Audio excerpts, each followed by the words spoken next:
Happy Saturday, everyone. Um, it's gonna be a great day because we're talking about weddings. I'm so sad that we're like on our second to last live of the Love is Blind season 10 season.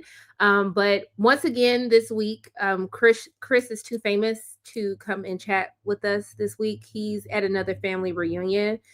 So he sends his love. But unfortunately he had to miss this week. But I first want to introduce my guest that was actually on time early, actually on top of that. So I want to introduce the person who decided that we were important enough for them to show up to eat their breakfast, to make their coffee before it was time to log in so they could be here on time. So that person that I want to introduce is Pastor James. Hi, James. Hi, Sharonda. I am blessed today, and thank you for that kind intro. But not too much on Ainsley. We still love her. You know what I mean? But I love Ainsley. It's just, we never made it through Black History Month not being on CP time, and then I was hoping that we can get through the start of Women's History Month being like on time, but Ainsley said absolutely not, because I'm gonna make my iced coffee and my breakfast burrito, even though I know that Ainsley was up in enough time to do all these things before she got on, and then had the audacity to sit and talk on the phone to us like she wasn't late, like she wasn't. Which is really crazy because like you having this whole side conversation. You're having a whole side conversation, but you're not logged into the live that you're supposed to be on time for, and you're not on time because you're always late. Okay. Dang. Just let it out. Just vent. Sharonda, you got this. Sorry. No, don't be sorry. It's okay. But I'm happy to be here with you this morning. And I'm happy to be here with you, James. Thank you. You look great. You look studious today. Like you look like you just wrote the screenplay of the year. You know what I mean? So with that fire. I do want to let you guys know, even though me and James are having a very happy back and forth, that James did kind of bully me a little bit this morning. He sent me a text message saying like, "Hey, good morning, Sharonda. Can't wait to chat with y'all.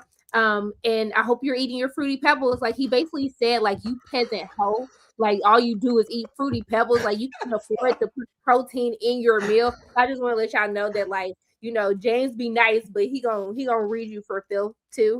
It was a very kind read. It was like, I need to make sure you eat, so I don't want to assume you're gonna make anything other than you've been making all these live sessions. So you've been making Fruity Pebbles. Then he gonna tell my business. You know what? Let me invite the person that was late, the person who said that you guys were not more important than her iced coffee and her breakfast burrito.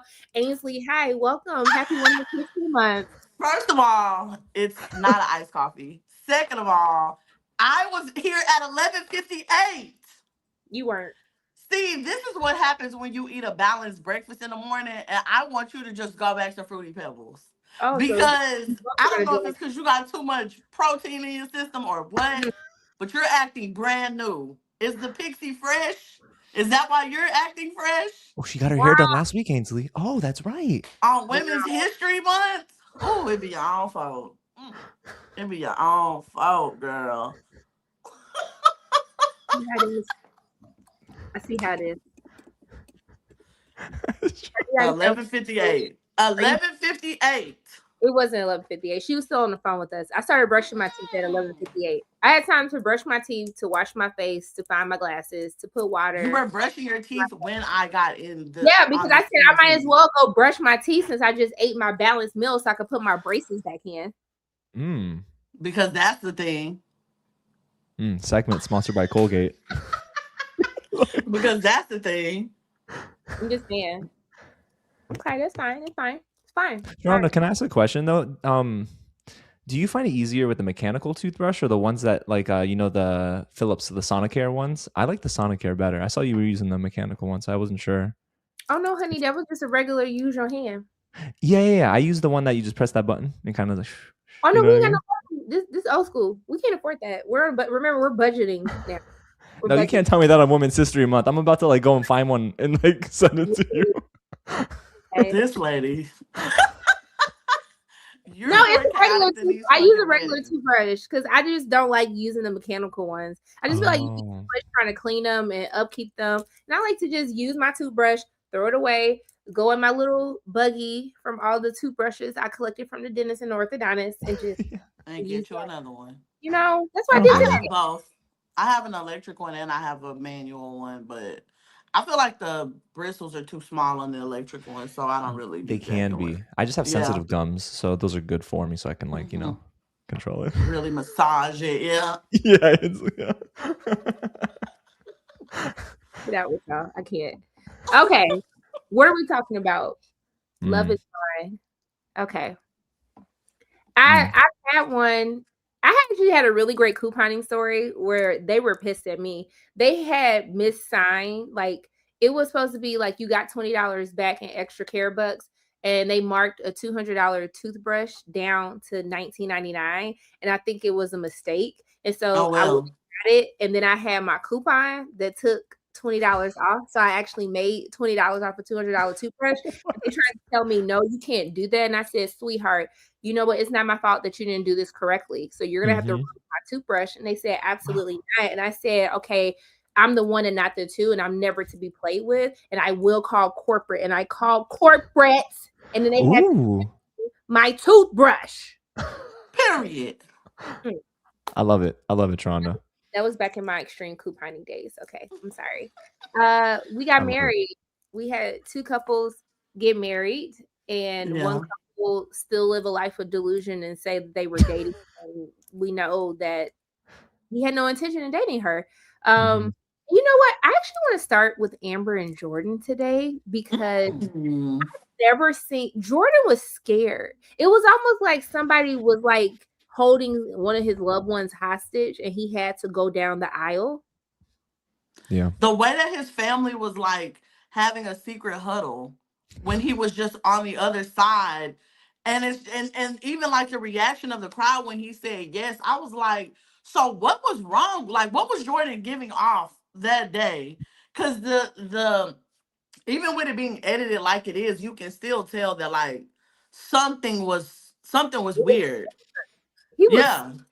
his sister was like, hey, you know, I just met her daughter and you know, you're gonna do fine, you're gonna be a great husband. I'm like, if I gotta talk my brother into getting married, I'm gonna be like, I'm not talking my brother into getting married. I'm gonna tell him I can pull the car around and we can walk out right now. Give me 10 minutes. Let me just go pull it around. He looked like someone was like sent him a letter saying, if you don't marry Amber, I'm coming for your whole family. Like he was visibly I got your mama tied up in the back. Like no, seriously.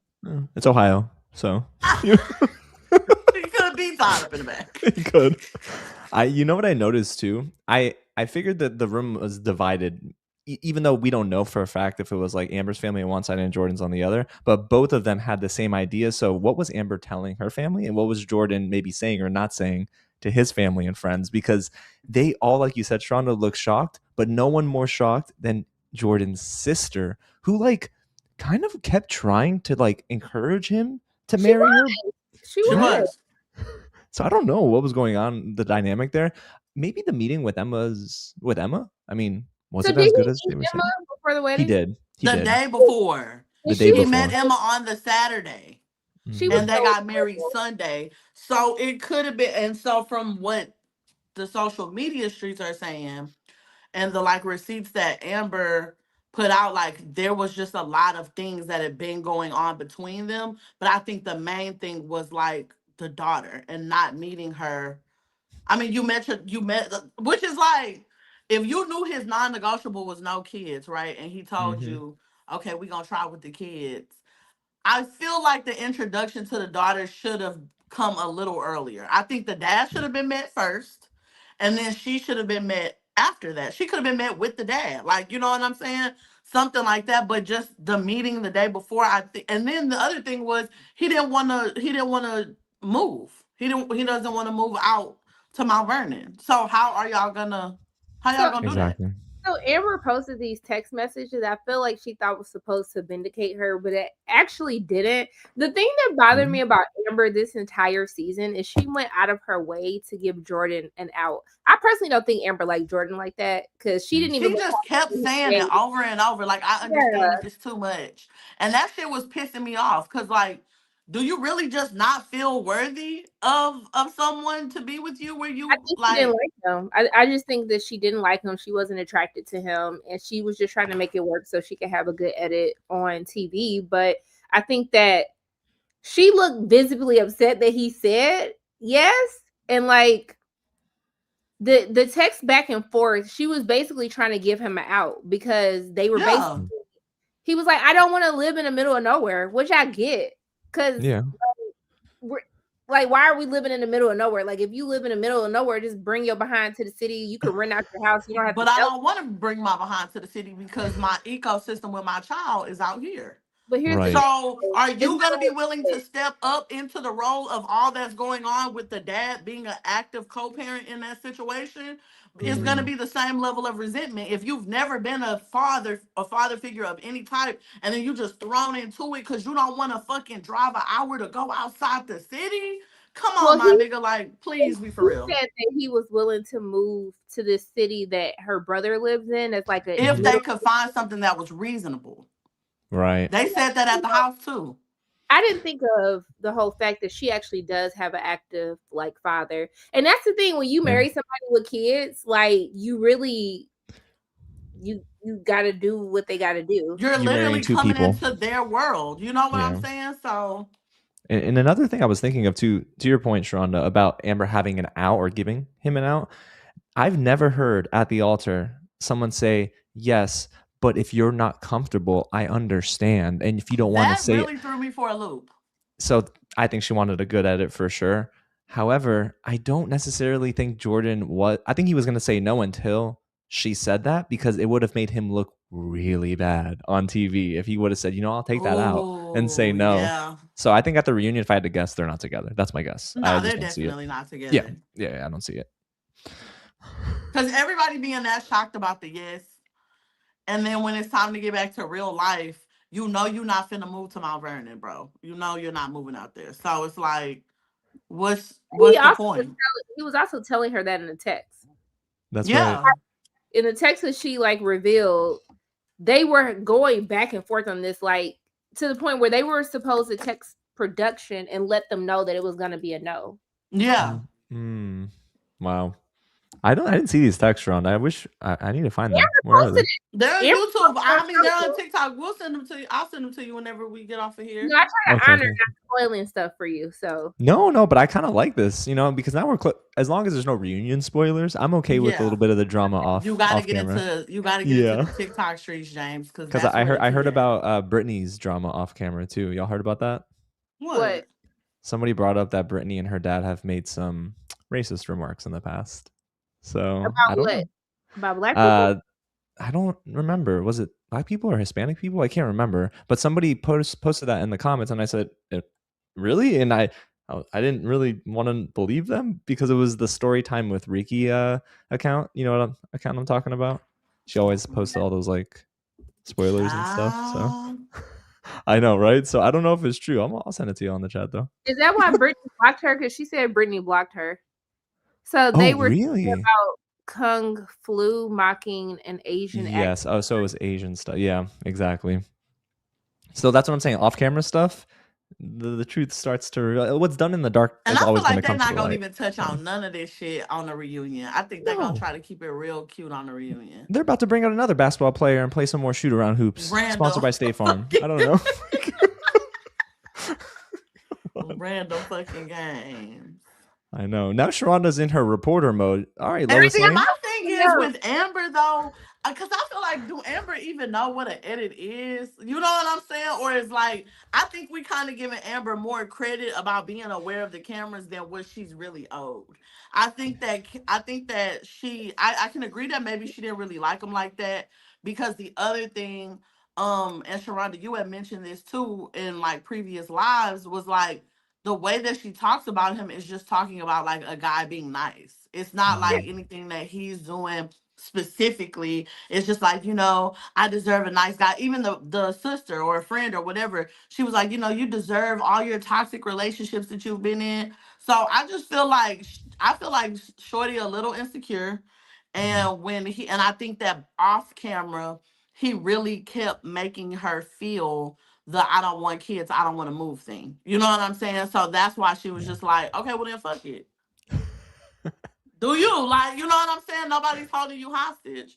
But I agree. I think that he probably, kind of was thinking about the way that it would look too, because I don't know, the reaction of the crowd was just too odd. You know what I'm saying? Like, it looked like them niggas was on Maury. Like, and the lie detector test reveals that vow was a lie. Like, I mean, no, seriously, like, that was just a weird wedding. It was weird. I thought it was weird that she chose then to show her daughter on the thing. Her daughter's so adorable, but I just she's was so like, yeah. if you will avoid it looked like the girl was.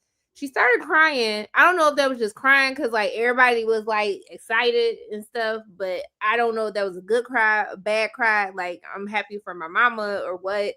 But if I had to guess, because I'm not a child psychologist, so I don't want to assume, but if I had to guess, she's probably in her head thinking, oh, I have a second dad now, like overwhelmed with emotion, confusion, and kids just cry when they feel overwhelmed sometimes. So I cry when I feel overwhelmed. Me too. I cried yesterday. I mean, I was watching movies, but still, like I do feel like I know, and kids feel it the most. Like I am sad for Emma because if it's true, like my prediction that they aren't together at the reunion, I would feel very bad for Emma the most. Like she's already gone through so many toxic relationships.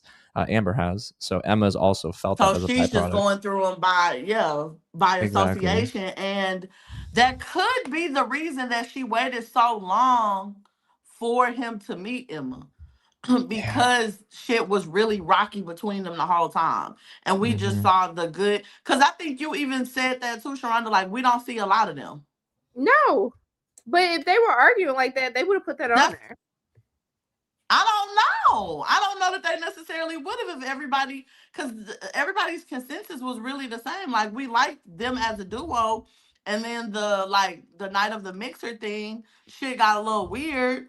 But it was just more so the way that she handled the whole like silent treatment shit. Like there was nothing that led us to believe that these niggas was like arguing and like all of these text messages and shit was going on like this the whole time.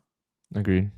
Yeah, I mean, if they did do that, because someone's saying that like production basically like gave them a good edit. I just think that I don't know. This ain't gonna last. Like no, it won't. She ain't never looked like she actually liked him. She was just trying to get through, and he was just scared, and he just want to go to the bar and drink. And that's the thing. He just want to go to the bar and go to the concerts. He really want to be a city boy. He want to be outside. He do. Yeah, he does. And the thing is, that was why his deal breaker was no kids in the pods. So it blows my mind why he said yes to Amber or proposed to her. They want to be on TV. That's why we can cut to the other kids situation with Mike and Emma because okay, now I will say this is the first week where I was just like, Mike don't like Emma. Because when they were like, when production was like, so if she would have said definite I want kids, would you have said yes? He was like, probably. Yeah, I think so. You think? So you thinking, but you don't know? Mm-hmm. He didn't like her. He didn't like her. The mom was very happy. She's like, "Ooh, good riddance." I felt the same way.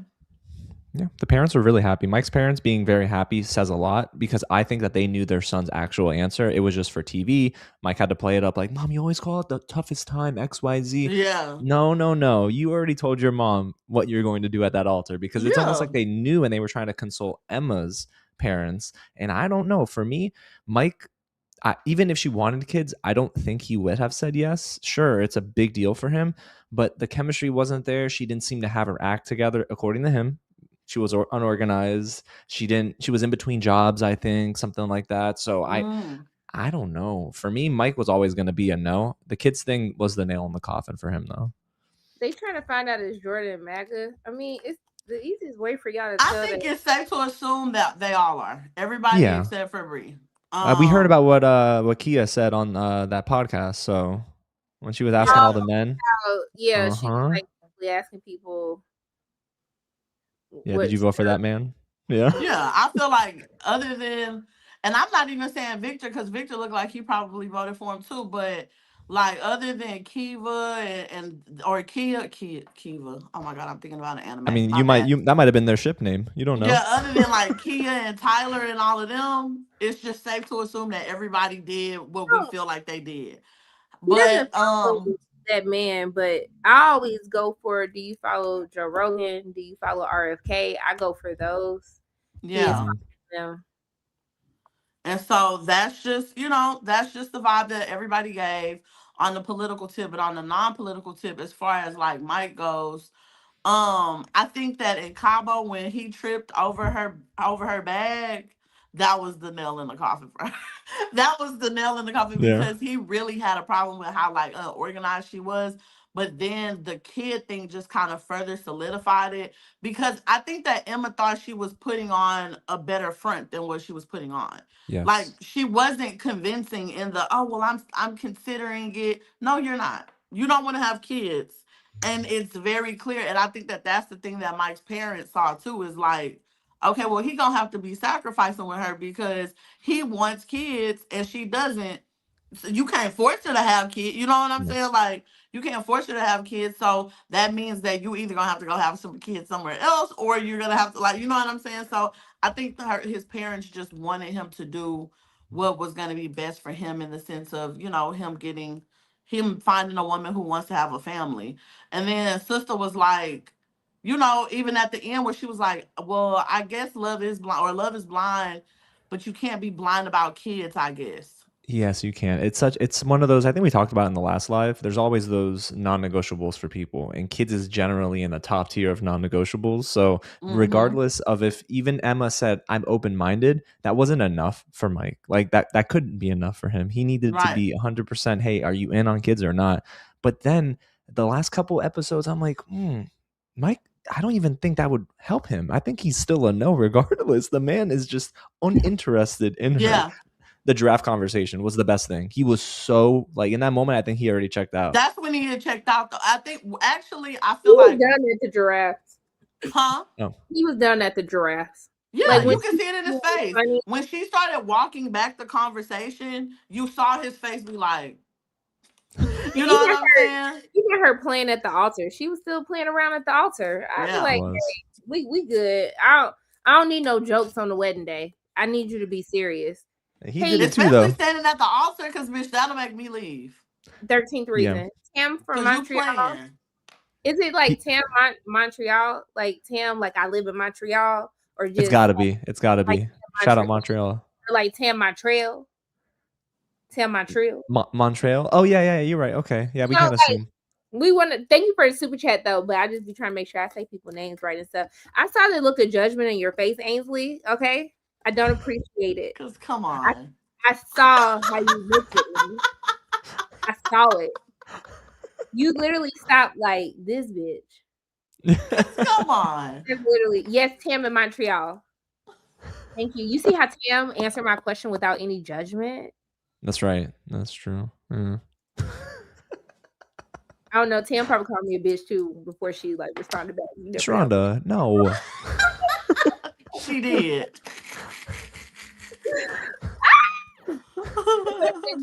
After he just asked for reassurance about the possibility of kids. Right. Also, too, I thought it was very, when he said, like, when he said, I want to be with someone who's not like 90-10, 50-50. He basically said, I ain't trying to raise these kids by myself. Yeah. He was very much like, I'm not gonna be the main caretaker of these kids. Yeah. Right. Yeah, and but that goes back to asking the question of what does fatherhood or motherhood look like for you. And I think that, she said in the earlier episodes, she don't want to have kids because sometimes she's just not going to want to be bothered. She's not going to want to be active. And he was like, well, that's why I'm there. That's when I step up. And, when I have those moments where I feel like that, the roles will be in reverse. But she just kind of looked at him like, nah. So I think that he was just peeping to play. Like, he was just peeping like, nah, this bitch on bullshit. Like, I feel reflects on life. Oh, I like that. I'll be reflecting on life too. You reflected on life right now. I did. For a moment, I had to like take a break. Okay, I'm sorry. Have they not heard of genetic testing or genetic counseling? If her only concern was passing her genes alone, they could get both. They both could get generic testing. She didn't want to know, though. I think that's the thing. I think that she had already. He had mentioned that. She said no. She just didn't want kids. She tried to make it seem like it had something to do with her health condition because that's the thing that people aren't gonna argue with. Right. But she just don't want kids. Yeah. And Emma was her time. I think Emma did that to her own detriment, right? Because I think Emma saying yes was just like, it confirmed everything in my mind that Emma was just stringing along for the edit. There's no way, no way you say yes at the altar. Come on, because she said I just couldn't say no. Right. But I also think I don't even think that her yes was just for the edit. I think she liked the way that Mike made her feel. Mm-hmm. And I think that she wanted somebody, because you got to think, like, listening to her stories in the pod with her interaction with other men, how she explains it. You know, nobody ever really saw me or was ever really interested in me. Like, you know, my first kiss wasn't memorable. And then she get with this man who want to build a life with her. She ain't never had that. That's true. You know what I'm saying? So sister want to hold on to it, even if that means I just got to string his ass along to make him think that I want kids, when really I don't. That's true. That's true. She, I think, was also trying to use this relationship to help solve some trauma. And you can't do that. You can't use relationships to solve trauma. You got to solve it for yourself and then get into a healthy relationship. And then, yes. Yeah. That's right. So I think that baby girl she just thought she was going to take him on a ride, but he had already peeped her play. Yeah. You're right. You're right. I don't think she has an issue with having an Asian child. I mean, she knows that her baby will have white in it. I don't think she would be worried about that. I don't think so. I don't think it's no shit like that. I just think that she don't want to be a mom. And that's okay. Yeah, it's not for everybody. And it's totally respectable. But Mike was like, that's a deal breaker for me. So again, Mike, what the heck? It just means that they're not aligned. I don't think it's like Mike never wanted to be with her. He just used the kid thing as a logical reason. That could be true too. Yeah. You Who might be was Mike's other choice? I can go on my notes. He had one, did he? No, he did. Oh, he was talking to somebody. Am I wrong on that? I think he was talking to somebody. I'm gonna go on my notes. And I think the other person chose, or was it Emma that was talking Mike was to his number else, one, and that her person chose someone else over her? Yeah, yeah, that's right. And Connor chose. Okay, so that's how she even ended up with Mike in the first place. Yeah, Mike was never her first choice. Like if she said that, like, so that's why I've always felt like she just wanted to make it out the pods. That's right. You're absolutely right. So do we think at the reunion, what's the over under that they sit next to each other, or maybe there's a few people in between them? There's no way they're sitting next to each other, right? They're not sitting next to each other. I think they're friends. I mean, she really didn't seem that hurt about him saying no. Like she really seemed chill about it. Like I think they're kind of just like, oh, great. I said yes. He said no. So I got a good edit. And there was a little shade though, Sharonda, right? Emma had she was trying to clap back a little bit at Mike where she's like, well, I thought me being open-minded was enough for him. I told him I was open. Like, you know. He said it wasn't. Like he told you that. Like, I don't even know where you got that from. He told you he wanted kids. He said it from the time you met him. What is not talking for you? What's not talking for you? He wants kids. He wants kids. Yeah. I think it's always funny during the seasons. I don't think they're gonna sit next to each other though, James. I don't think so either. I don't think that. I mean, definitely know Ashley and Alex won't sit next to each other, but that's a segue for another time. Sharonda, you're the host, you know. For who? Ashley and Alex. Alex and Ashley. The way y'all be calling her MAGA Barbie is insane though. Is that what they're calling her? They call her MAGA Barbie. You know, the streets call Sophie Cunningham from the Indiana Fever MAGA Barbie. That's kind of crazy in the WNBA. That's kind of crazy that the nickname. Like, who is that? Sorry, I love the WNBA. So I'm like, all right. Anyway, support the women. I do. I love it. My background on my phone is Layla Edwards from Team USA. She won gold, first Black woman to win gold, and first Black woman. You know, James, you're such a treasure. Thank you. I appreciate you. You don't deserve it. It's just Black women are great. Okay, then we can continue. Oh, that's right. That's right. Hell yeah, James. It's just the truth, you know? Hell yeah, James. We can talk about Alex and her. Today drained me. Golly. They had a conversation at the altar. That wasn't like a vow moment. They had like a conversation. Yeah. Alex with them fucking ChatGPT ass vows was pissing me off. And them crumbs in his beard. Oh, I saw that. You a grown ass man. You didn't feel that? I saw that. Did you notice his friends also like felt out of it too? In the moments leading up to the altar, you can tell they were like, "Man, is this dude like for real right now?" These answers were like, "Hey, are you excited?" I guess I am. Her dad asked me a lot of questions about Bitcoin. It's like, bro, we're not asking about none of that. Like, are you excited to marry this woman or not? And he like when he was talking to his one friend, you know how it is when you get ready. You play for D1, but you don't play for D1, so you don't know how it feels, bitch. Oh my you gosh, literally don't know how it feels, and you comparing everything to a soccer game when you had a short ass career, baby. It's chill, true. like it's too true. much. You know what's kind of funny? His friend dragged him a little bit, but like probably unintentionally. When he's like, "Yeah, I think his name was Alex or whatever." Like, "Yeah, bro, like you know how it is. D1, you're playing in front of fans," and he's like, "Yeah, when I used to play in front of 5,000 fans." I'm like, "What?" Because I don't think any of them people are really his friends. When your homeboys walked out on you, that told me all I needed to know. I think that these are the people that you called and was willing to come stand in front of the camera. Because even the dude that he was talking to, your hair is like 10 feet high, baby. Like stiff. Like you were camera ready. You were camera. Your mom came in this full little sequence number. Y'all had the weirdest conversation that I've ever seen a son and mother have on their wedding day. It really gave. What up, twin? I'm just coming to check on you real quick. I'm just trying to see how. Do you even know this man? It's true. I think people are saying she's a paid actress. I don't know. He said not, but he lied about so much that it's like, bitch, I don't believe you. Let me see your birth certificate. Didn't he say he was like a New Zealand resident and people were like, that's false, you can't be. Like, he was talking about you want a safe house. Like, fuck you, Alex. Bro, you want to be secret agent so bad from Netflix? Nobody cares. Your money? Like, do y'all think he like really is unhoused? Do I think he's on? Yeah, probably. Yes. I think he's a homosexual for sure. That's I do. And I think that he's using the, I'm a nomad I just don't have no address. Mm-hmm. He probably got to get like a CPN because I know his credit fucked off.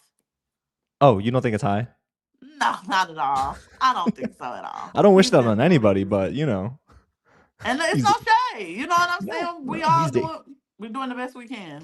It's true. He's day trading too. So the speech that she gave, it was just like, girl, where was all of this like while y'all were dating though? Because you was too quiet the entire time, and then you want to do this whole like I am a woman here before. Like, I agree. And I was living for it in a minute though, bitch. I ain't gonna lie. I was like, good for you, bitch. Good for you. Because you should have been read him down. Now, while I'm not a woman to collect data over and over again, if I start to see you know what I'm saying? I'm seeing behavior I don't like, I'm calling it and we're like addressing it in a moment. And I see that you can't give me no answers that make sense. I don't have to get all the way to the aisle to tell you to fuck off.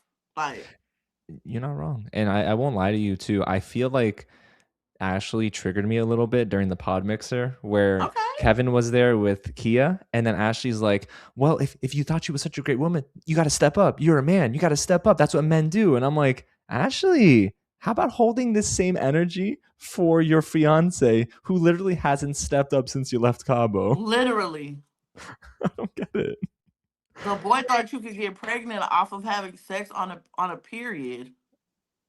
Dude, I mean, listen, I'm not going to say it, but there's a vast majority of men who vote a certain way that think that, and it's crazy to me. Fuck. And y'all the ones that want to try to have something to say over our body? You don't even know how they work, babe. What are you talking about? That's true. Stupid. I love how Sharonda's just living right now with these comments. I'm sorry. I love it. I'm sorry. It's just like, and I did see, someone asked, did we see what he had? Did y'all see the reunion photos? No. Everybody dressed up in like a suit or ugly dress. I was very disappointed with the fashion, like all trash, like boo, tomato, like yes. But Alex, every guy got a suit on. Even the Keebler elf had a suit on. And then Chris. I ain't gonna lie, his longer hair does suit him better. You think? Because I'm not gonna lie, I saw that little clip and he was. I could have sworn he was trying to cosplay as Tom Hanks from Castaway. It looked bad to me. Who was the couple? Yeah, his hair's so long, Ainsley. Wasn't the other dude named Chris who like he was with the Asian girl from like the last season, and when for 2 seasons ago, and when he came, he had longer hair and he was like a model now. I feel like he was trying to like get that type of reaction. I mean, maybe, but he probably went behind. We don't even care. Holla at us when you can get on a roller coaster, bitch. Then we'll talk. Until then, we don't care. I promise. Gone on. Someone said, "Don't do Tom Hanks like that." Yeah, Tom Hanks is great. We can't. You're right. Taylor and Garrett. Thank y'all. Woo. Taylor and Garrett. That's right. Yeah. That's right. He ain't on. Simple times we were just talking about on the break, lesbian break babies. Huh? Wait, what? Weren't they on the season when Tyler had the lesbian gay baby? Yes, I remember this where he was the surrogate, or he acted as like okay. Because I'm about to say he wasn't surrogate. He was really out there clapping them cheeks. So some ladies do it like that because they say the insemination shit is expensive. So sometimes you got to get in there and. Oh no, but they had multiple kids. Like the girl and her like. I do remember this now. Yeah. Because like. Well, he might just have a good package. He might just have a good source to get material. UPS, what can Brown do for you? I mean, you know. You see what I'm saying? I get it. Right now. Did we just ruin a sponsorship deal for Sharonda for UPS? I don't know. Sorry. We will never be able to get a sponsorship deal. Okay. Yes, we can. Yes, we can. Fruity Pebbles, Kellogg's, it'll work. Right? I'm telling you, especially Fruity Pebbles, if they knew how it went double, triple platinum. We really could have a lot of sponsors. You know what? We should next season. We should reach out to BetterHelp. Fruity Pebbles.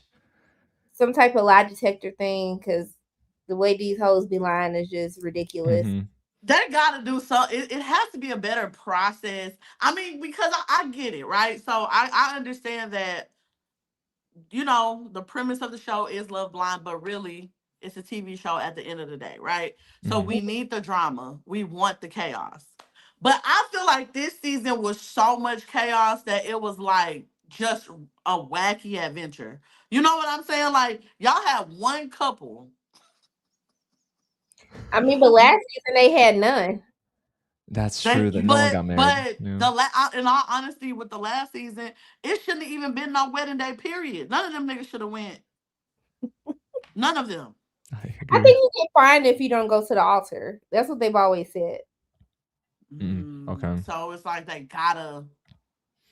It's contractual. It's to make it to the end. Yeah. Yeah. But I know, and like back to Ashley and Alex too. I feel like when Alex was asked by his friends, "Are you gonna go check in on her?" His friends, one, probably didn't know the intricacies of the relationship, because why would you ask that question? He doesn't love her. But two, his response saying, "No, why would I check on her? Are you kidding me?" and laughed and walked away. He never loved her, right? Like, is that the consensus? Okay, because that's a crazy thing to say on camera. Never ever. Right. At least he ain't faking it. Like, she had this whole little speech. Like, if he would have told her yes, she would have said yes, and she just would have been sitting in an unhappy, sexless marriage. And well, they said she was texting her sneaky link while they was in that house. I did hear about that. So it might not have been sexless. That's what they said. They saying that she was. She said because she made it clear. Baby's a horny girl. So clap one way or another, honey. So if you ain't doing the clapping, I'm gonna get somebody else that. Somebody gonna give this round of applause. So okay, how about a round of applause? That was pretty good, Shauna. We're on 2 different songs. You went to Rihanna. I'm up here with Walking Them. What are we doing? Round of applause. What? Yeah, I actually, that song, I had that on rotation growing up too. It was pretty good. I'm saying? You went to Rihanna. I don't know where we was, but we back.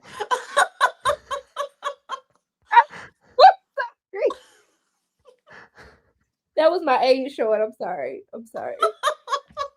So yeah, I don't know. I just don't understand how they went that long in that house. Like, just not like, because like, when did you for Ashley, like, when did you really realize he didn't like you? Because I don't think you knew that, like, at the beginning. You know what I'm saying? After the mixer, I think at the mixer, when they had that conversation, he started ordering her McDonald's. I think she decided then that she was just going to be like, okay, I'm just going to ride this out to the wedding. Yeah. Because they would have had like a week at that point. So it's like, I'm right here. Yeah, I think definitely like, I'm just going to ride this out. Like, I know. And that's why Ashley bothered me this season. If you knew that it wasn't working for you, but you kept asking him his timeline, and she kept saying in her testimonials, I don't like a liar. I've been cheated on in the past, XYZ. Then leave him. If you really are. Everything you say you don't like, he's doing. Correct. And you kept asking him like, you know, why don't we just stay here in this state? And he's like, nah, we got to get our travel miles up. We need to go to Arizona, Phoenix. And then like, we need to go to Florida. I got a contract. Also, I hope they ask him, did he really have a soccer contract? I highly doubt that. No, that man ain't had no soccer contract. None of that was real. Yeah. She didn't like him either. She definitely liked him. She did like him. She liked him. I ain't gonna lie, I liked him in the beginning. Me too, until I saw that he was a fucking demon. I'll be honest, I never liked him. I don't know. My discernment was like, something's off here. And then see, I'm trying to get my discernment to where yours is at. Like, I need it to be like okay, period, clocked it. Like, because at first, like in the pods, and again, this could just be on editing. I don't think they let him talk enough to talk himself into like the state that he talked himself into when he was outside of the pods and he was talking more. It was like, oh. He always has to defend himself too, even in the testimonial interview after the altar moment. Why are you continuing to defend yourself? Like, it's weird. He's like always on trial. She shattered him though. That talking about his integrity, she made him feel very small, and you could tell. Like if he could have swung on her, he probably would have. He probably would have swung on that girl. Like you can see, he was like, bitch, you wait until we get up here. You know what I'm saying, to play like that, but. I thought it was a cool move. I mean, they both was performative as fuck, but yeah. And then her dad, the whole like, that's my girl, that's Ashley Carpenter, like holding her hand and stuff and walking her back. I'm like, Pops, come on. Like, you are you proud of this? He was just happy her dumb ass ain't go through with it. Because he said she had a bad picker. He was probably really proud that she just for the first time stood up for herself, because that is what I did enjoy about that. Like, I always, like, whatever you, like, I don't want to be the bitch friend. I can't align with you politically, so we ain't friends. But as a woman, I love seeing a woman stand up for herself and choose herself. So that I appreciated, because I felt like I would have had to humble him. Like, oh, for sure. And it would have to come way in advance. Like when Priyanka called out his timeline of dating, that would have been the red flag. Okay, let's figure this out now. Let's figure this out, because it doesn't make any sense. Right. But McDonald's cured it all. Who knows? Who knew? And then the fact that you think you just gonna make me shut up by just ordering me some nuggets, like, bitch, you didn't even order Wingstop. You know what? That is so true. You don't even know ball for real, my nigga. Like, you didn't even get a lemon pepper set. For real. Now you're a clown. Lemon pepper. I feel all of my arteries clogging up when here's the thing. Pepper wings. Do them dry. I don't like them wet. I do them dry, and I feel all the salt like attacking my heart and once. I hate it's a lot. But you know, I like lemon pepper. I like that barbecue that they have. Oh, so y'all want to die. Okay. That hot honey is really what it costs to my soul. Oh, that's hot though. Are you just not a spice fan? Well, here's the thing. I like physically can't eat it anymore. My doctor said I have to be very careful and selective. Okay. But before that, I was always trying to eat hot stuff, even if I didn't like it, like jerk chicken. You know, but your body told you, hey, stop doing that shit. Right. So I have to be very careful now. So yeah. So I don't like jerk chicken. Well, jerk chicken's amazing. You don't like jerk chicken? No, I don't like it when they try to make it too spicy. I don't like when things are overly spicy, because I feel like it takes away from the actual taste of what I'm supposed to be tasting. But it's the peppers that they use in the jerk sauce. They're just hot ass peppers. True. Ainsley, them little yellow peppers that they use. Take the seeds out. Yeah. It still kick. It still kick. Yeah. It does. Still kick. Speaking of Jamaican food, have you guys ever had festival before? I love it. That's fried bread. Okay. It's so good. It's like you got to have it. Next time you go to a Jamaican spot, ask if they can make it for you or if they have it. Because I went to a food truck and they were like, wait. So they called the chef and they're like, ask that question again. Ask it again. Yes, a festival. Stay out of our business. I know. Oh, I'm hungry now, man. Okay, sorry. But yeah, basically, fuck Alex and his swoop. The other reason why I wanted her to say no was that swoop in the front of his head. Because we know that your shit is thin. We know that it's thin up there. I was trying to do my hair because it was the day before my hair appointment and I had to do an interview. And I had like Alex's little swoop thing. And I said, absolutely the fuck not. Because don't piss me off. Like, because it was pissing me off. I said, you will not give me an Alex. Don't represent us like that. Period. Recurl that. Get that girl under control. Look at me and Rodney actually agreeing on something. Oh, wow. Does that happen often, Sharonda? I feel like...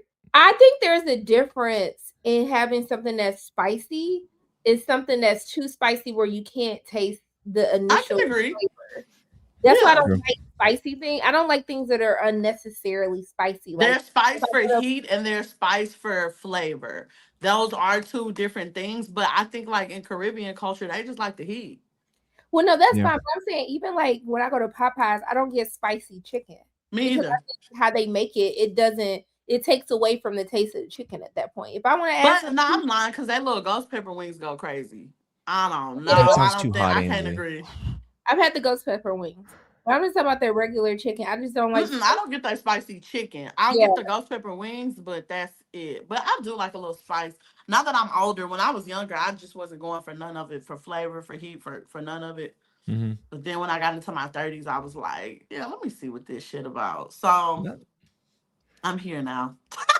Let's go, Amanda. Now. Thank you for the Amanda. Sharonda, my face. Thank you for giving these light and laughs filled couple. Ooh, bitch. Hold on, let me sound it out. World War III. Ooh, let me sound it out. Sharonda, in my face. Thank you for giving us these light and laugh filled last couple of Saturdays during the pre-World War III world. I gotta go for love y'all. Thank you, Amanda. Thank you, Amanda. We love you. Ooh, that was kicking my ass for some reason. I don't know why I couldn't read. I'm gonna blame it on the braces. Period. Okay. Wait, do you have Invisalign? Is that what it is, Sharonda? Yeah.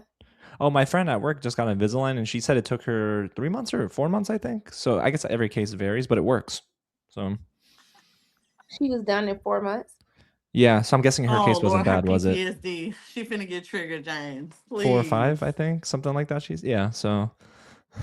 I think it was 4 or 5. Maybe it was 6. I could be wrong, but like, yeah. Is that still short? Her dentist office is playing with her though. Her shit probably could have been like that too. They be playing with me. It's fine. Yep. I know. It's the trade. Like it's her dentist. Your friend's dentist office clearly keeps up with like replacing her trays how they're supposed to. They do. Yeah. That's what we heard. So, but they're expensive. Invisalign's expensive. Hell yeah. But I mean, to be honest, if I would tell people, I would just tell people to go get braces. It's just, it sucks to have braces, but you'll be done so much quicker, and like you then it's done. I just had braces. That was it. That was all. I still wear my retainer too, because when you get your braces off, that's the most important part at night. You have to wear your retainer. Yep. I can't tell you where those retainers are. I haven't seen those retainers in years. No, seriously, I wouldn't have even watched this wax season if it weren't for these lives. Oh, yay. I love that. Look at me, and I do wear my trays. Dang, why are they yelling? All caps is wild, huh? Yeah, like they basically call me a hoe. Oh no. Okay. like and we thought the drama was an A24 film. No. They gotta wear your braces, hoe. That's what they said. Sister, that's not what they said. That's essentially what they said. Actually, no, I was to defend myself. The reason why I have my trays, is because they lose my, like, every time I have to do refinements, they lose my trays. Like, I got fitted for my refinements in October, and I called them and I was like, hey, like, the fact that I had time to not wear my trays like I was supposed to, and then put them in and get my teeth back to where they were supposed to be, and then by the time I called them, they still didn't have my trays. And then they had the audacity when I went to go pick up my trays 2 days ago. They had the mother effing audacity. Do you know what they gave me as a I'm sorry? A toothpaste bottle? They gave me a $10 motherfucking Starbucks gift card. Like, that would make up for you not having my trays for almost 6 months. That's crazy, Sharona, because coffee stains your teeth. So it's like they want you to come back and get like whitening treatment too. So it's like, what are we talking about here? But then you don't even really want that because a $10 gift card to Starbucks, what is that going to get? What's that going to get me? A little coffee. A shot of espresso. And she really handed it to me like she did her big one, y'all. She was like, and this is a sorry for the inconvenience. And I really wanted to be like, bitch, what the fuck do you think I'm gonna do with $10? Like I was ready to I'll get you something nice. Doctor's office, but I was the only Black person. I knew it would not end well for me. But I was like, $10. That's and crazy. The second time I lost my trays. $10 in this time. Yeah, they play with you. We're at war. And you're gonna give me $10? It's true. $10 Shit is actively being blown up. Yeah. Niggas is stuck in Dubai. Trapped in Dubai. That's true. That's true. Yeah, what a mess. $10 is crazy work, honestly. For a dentist office that probably charges insurance is like millions of dollars a year. $10? Especially when you're messing up. Like, you're messing up. It's on your end. And I see the doctor because the doctor wasn't there. And I'm going to be like, hey, I'm not doing this no more. Okay? Because right now, it don't even feel like it's working. Because when you have it in, your teeth should be hurting. My teeth not even hurting. Because if it ain't hurting, it ain't moving. If it ain't moving, it ain't get better. If it ain't get better, I got to do another round of trays.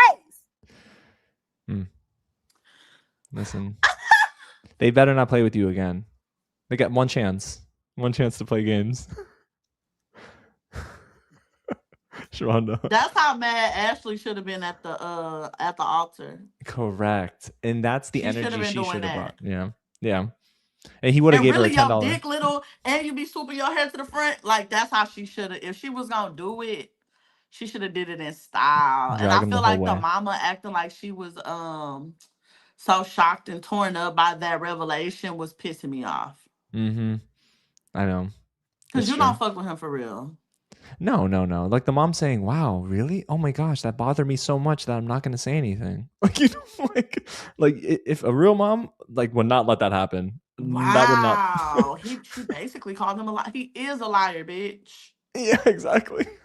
He got it from you. What are you talking about? Like, shut up.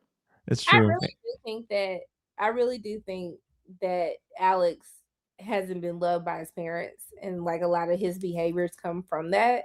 For sure. The fact that your dad has 3 different sets of families, the fact that they told you that they didn't want you, the fact that your mama just left you with your grandparents and to live her life. It's just a lot of mess that I see is happening with him. So yeah. I agree. So they're not sitting next to each other. Like 6 months of BetterHelp.com. That should really be something that they lead the contestants with after the season is over. That'd be great. Yeah. For sure. I agree with that. Yeah. They need therapy and it needs to be integrated in the show too, I think. That's not my idea. That's your idea, Sharonda. But that would be good. Like them doing therapy. At first sight.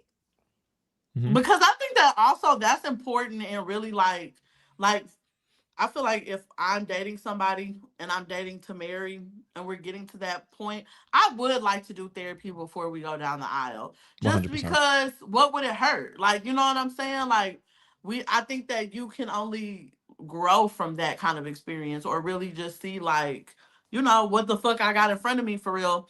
So I would like to see them like doing therapy together or something because they be having them going around the city doing a whole bunch of nothing. Like they do. When they're out the pods and back from Cabo, it's like, is this even really what their daily life look like? All we see is them like periodically at this apartment. That's right. Where the dogs came from. I feel like I've never seen dogs in any other season. Like, y'all got y'all pets in there, but they need mentally unstable people so that they can have a dramatic and entertaining show. Not really. You don't have to be mentally unstable. That's just a matter of putting a combination of different personalities. You're going to get drama just off of 2 people trying to build a relationship. You could be mentally stable and have drama in your relationship. Sure. But this is just a clown show. Like, Come on, niggas. While we're talking about mentally unstable people, we still haven't talked about Devonte and Brittany. Ooh, they didn't even get to the altar. They got to the couch. Rooms to go session. Like, that was crazy. The lady said she believed that he wanted to date. My man was that's the first time I ever seen Devonte smiling, y'all. That is a man that was smiling. He skipped out of that door. Free. I am free. Free. He skipped out of that door. If they would have cut to him. Yeah. You saw what I did there? I saw what you did there. Reverend Dr. Martin Luther King Jr. Yeah, that's good. You might not know who it is, but I know he probably said that when he was getting up out of that house. Like, you're done. What? Ainsley's going to kick you out of the studio. I don't know. Yeah. Leave Martin Luther King out of anything Devonte got going on. He is not like us. Yes, we did talk about the text messages. Yeah, we did for sure. Why Lululemon? Oh yeah, it's so funny. See, he said Lululemon. I cracked up. I thought that was great. that did kind of eat though. Yeah. Yeah. She was pissing me off. I'm not gonna lie. She wrote a letter saying that she understands now, and she's reflecting. You need to go reflect on somebody's couch, girl. Because the one thing that he did say that pissed me off to have to agree with him was like her already having her wedding dress made him feel like it would have just been anybody, like that she just wanted to get married. And the way that she was holding on to him, I kind of feel like, yeah. Fuck Doug Funny's cousin. You might be right. You might actually be on to something, cartoon character looking ass nigga. And that pissed me off.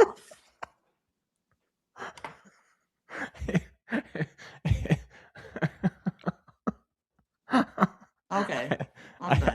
Sharonda, you're the host. You got to transition. So not like out of this moment. I like this, but like, what do I even say after that? Because then reading the do. Do he not look like he could be Doug Funny's cousin? He could be. He could be though. He was a yarner. He was a lover boy. I didn't say he could be Doug Funny, but he could have been a part of that family for sure. Yeah. Same head shape and everything. Cousins. Yeah. I see it. Standing there leaned up against that fucking against that wall with the hand. Yeah, Doug Funny. I just went to the reunion because, like, have y'all heard the reunion tea that they already spilled? No, I've stayed away from that. Yeah. Okay, we'll protect James. I'm sorry. About him? Mm-hmm. I think I have. Yeah. Oh shoot, no, I definitely stayed away because I want to be surprised at the reunion too and talk about it. Do y'all feel like? Wait, who said he was top heavy? Oh no! Oh no! Oh no! Oh no! Laura, I'm so sorry for laughing. He really is though. If you look at him proportionally, like all of this is like just really boxy. That's what they saying. I get it. Oh man, it's like Johnny Bravo. You know how Johnny. But when Bravo you were drawn in the 90s. What can you do? You know what I mean? Like, cartoons were animated differently back then. That's true. Okay. But I will say, though, to your point, that was the happiest I think I've seen him get into his Honda Accord and just get out of there because quickly. He was not. Yeah. He didn't even want to kiss her for real or nothing. He was ready to go. And the worst thing, he said, "We'll be in touch." Who are you talking to? Like, what is this? Bitch, are you cool? Yeah, like that upset me about what she was doing. So I'm not gonna agree with Devonte about anything. However, I understand why it gave him pause that she bought her dress before she got in the pods because was she just gonna marry anybody? And I get that to a degree because she was giving that energy in the conversation where it's like she just wanted to get married. Yeah, it's not right now, but it's not a forever no. It's like no. He's leaving you. He's leaving. And like the fact that y'all weren't, and then when she was like, I'm just ready to have my best friend back. I'm ready for us to get back to where we were in the pods. Y'all only been dating for 6 weeks, bitch. Please. You sound like y'all ain't been dating for 25 years and y'all done fell out of love because y'all. What are you talking about? Like, I don't know. To me, she just wanted it too bad. She wanted to be married too bad.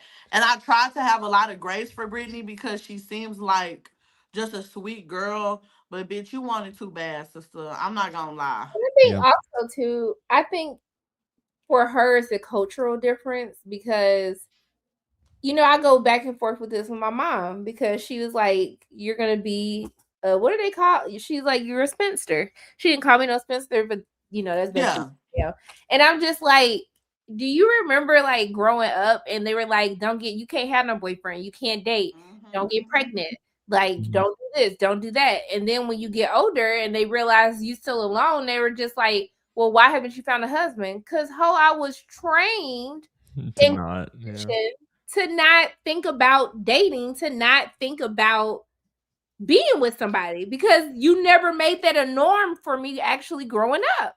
Yeah. So that's why you see so many, especially Black women, being single now because we were never allowed to date. Like or people just push the narrative because I think another thing, especially in the Black community, is like a woman's worth being measured by having a husband, having kids. Because like I have a homegirl who like, as we grew up, I watched her parents like put being married and being a mother over going to college, and you know what I'm saying? Wow. And so when she did it that way, I mean, granted, she went to college, got her degree and all of that shit, but she like never left the city. She never left where we was from. You know what I'm saying? And so now she has like kids and she's not married and stuff. And now that we're older, now we're in our late 30s and she's trying to figure out what self-worth looks like to her, like now that she's kind of coming out of that mindset that she was always programmed to believe. So I do understand that, but I don't think it's just that for Brittany. I think that Brittany just really wants to be I think she just really wants to be a fucking wife. She wants to be a wife. She wants to be a mom. But she's grown up in that fairy tale. Yeah, like, and because that's her mom and dad been together the whole. Yeah, I mean I get it, but because at what point does common sense come in? At what point, like your discernment is actively working. You're saying. You said out of your own mouth, I felt like I was in it more than him. I was questioning why I hadn't met his mom.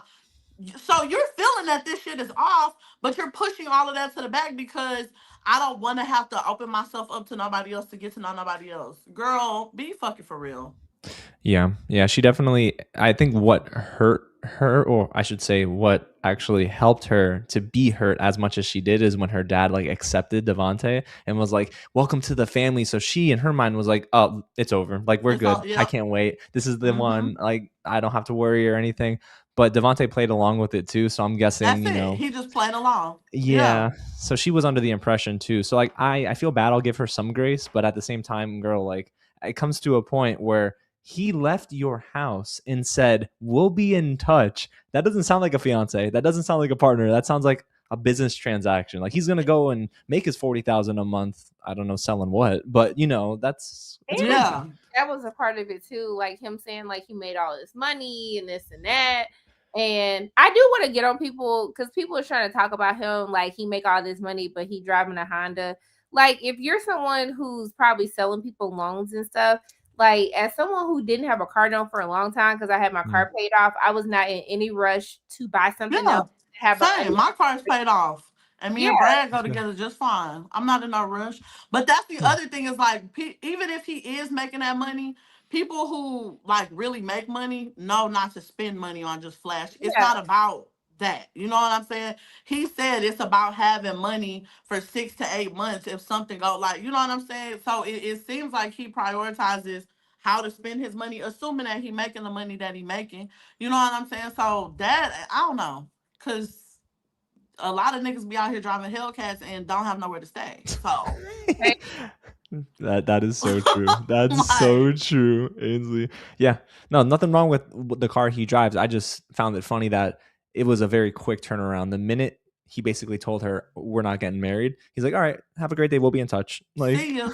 You know what I'm saying? And the other thing with Brittany is like, really, she felt the energy in Cabo. She knew in Cabo that nigga wasn't really feeling her like that. But and what pissed me off about Brittany, where I can't give her that much grace and I need her to just stand up, was she was so willing to go against herself. She was so willing to go against her own moral compass. Okay, we gonna be celibate. Well, if I need to throw a little ass for us to get closer, then fuck it. I'm gonna pop cat. Like, girl, what? she was making concessions for him, and it was like it's so bad. Like, Constantly. pick me, just like pick me, and I'm like, Constantly. I need to post that. I did ask her why. Did you? I did. Why didn't you post that? Dang, Angie, Come on. I'm We'll glad you have were that direct. conversation off camera, because girl, don't piss me off. Don't piss me off. Angie's a good accountability partner. She'll yell at you, but she'll hold you accountable. Yeah. Come on. We talked about that weeks ago. We did, actually. It was like 3 weeks ago now. And here we are. Here I am again on my own. Here I am once again. Oh, that's the wrong song. You are not good at that. I know both songs, and I'm like, wow. Wait, that's another song? Mm-hmm. Yeah. What's the other song? We got to get you up. We'll get you together. Anyway, so Devonte, somebody said Devonte is a whole scammer. I don't think that he's even a scammer. I think that he just like white ladies. Yeah, that's his preference, and his preference isn't Brittany. So he is a milk of magnesia hunter, and that's cool. You know what I'm saying? If you like a little cream of wheat commotion and that gets you open, fuck it. Fuck it. He looks like a cartoon character, so as a woman in the black community, we not really sweating his ass. You know what I'm saying? Who gives a fuck? But I think that, you know, he should have expressed that to her. Like, for him to be so, like, easily saying, like, now that he was out of the experiment and free, just being like, you know, I had questions, you know, I doubted it the whole time. It's like, why didn't you say that? Why didn't you express that to her? You know, if you was feeling like that, she knew that you was feeling like that. That's why she had so much insecurity about it. But, you know, I just think he's a coward. Yeah. They should have asked him in the pod. A good edit. Everybody, see, the problem is Love is Blind needs to go off air for a couple of seasons. And just do a hard reset. And hard reset, come back with like, hey, we teamed up with BetterHelp to get counseling in between the dates. Like, they just need a hard reset. I want to see the therapy sessions though. They don't even have to team up with BetterHelp. They could do the blue therapy. That lady, have her come. Like, they could cross collab. I think I like her. Y'all feel like she's helpful? I do feel like she's helpful, because I feel like when you go to therapy, they're really just asking you questions to get you to start just divulging your own shit. You know what I'm saying? And then it's helping you process what that is, like what you're feeling. You know, it's not like it's not like an interview. You know what I'm saying? It's really just like I treated it that way. Well, how did that make you feel? You know, it's really like that.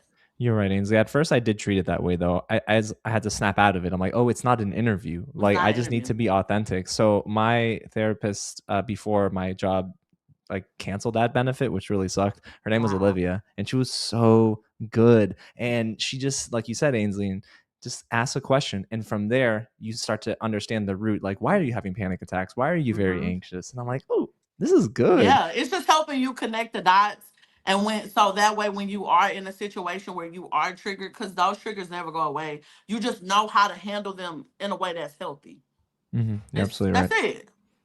Yeah, absolutely. I feel like we just think therapists be doing more than what. No shade. Not that they don't do a lot. I'm not saying that, but I'm just saying, like, a therapist would tell them to not marry. Producers would hate that. Not necessarily. A therapist can only tell them. Like, a therapist can't tell them to do shit. She can just suggest that they're not ready for marriage.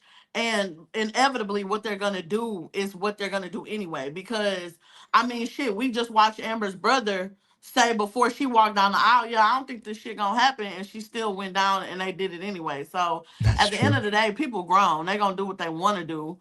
But I think that the therapist, like, if they had the therapy element in it, I think they would get a lot more juice, a lot more tea than, like, just feeding niggas a bunch of alcohol and letting a tiny fool in the back cut up. You know? I think the problem is just where they're getting people. And I think they need to go to bigger cities. I think they need to stop recruiting people, because every person that has ever been recruited in the history of Love is Blind has been terrible. Exactly, Sharonda. LinkedIn cannot be the place where you go. One of the girls in my comment section said that they just DM'd her on Instagram. Oh my gosh, really? For like Atlanta or something. Yeah. Man. You want to take my application, hoes. Shauna, you would be very good on the show. You would be tearing them niggas up in that pod.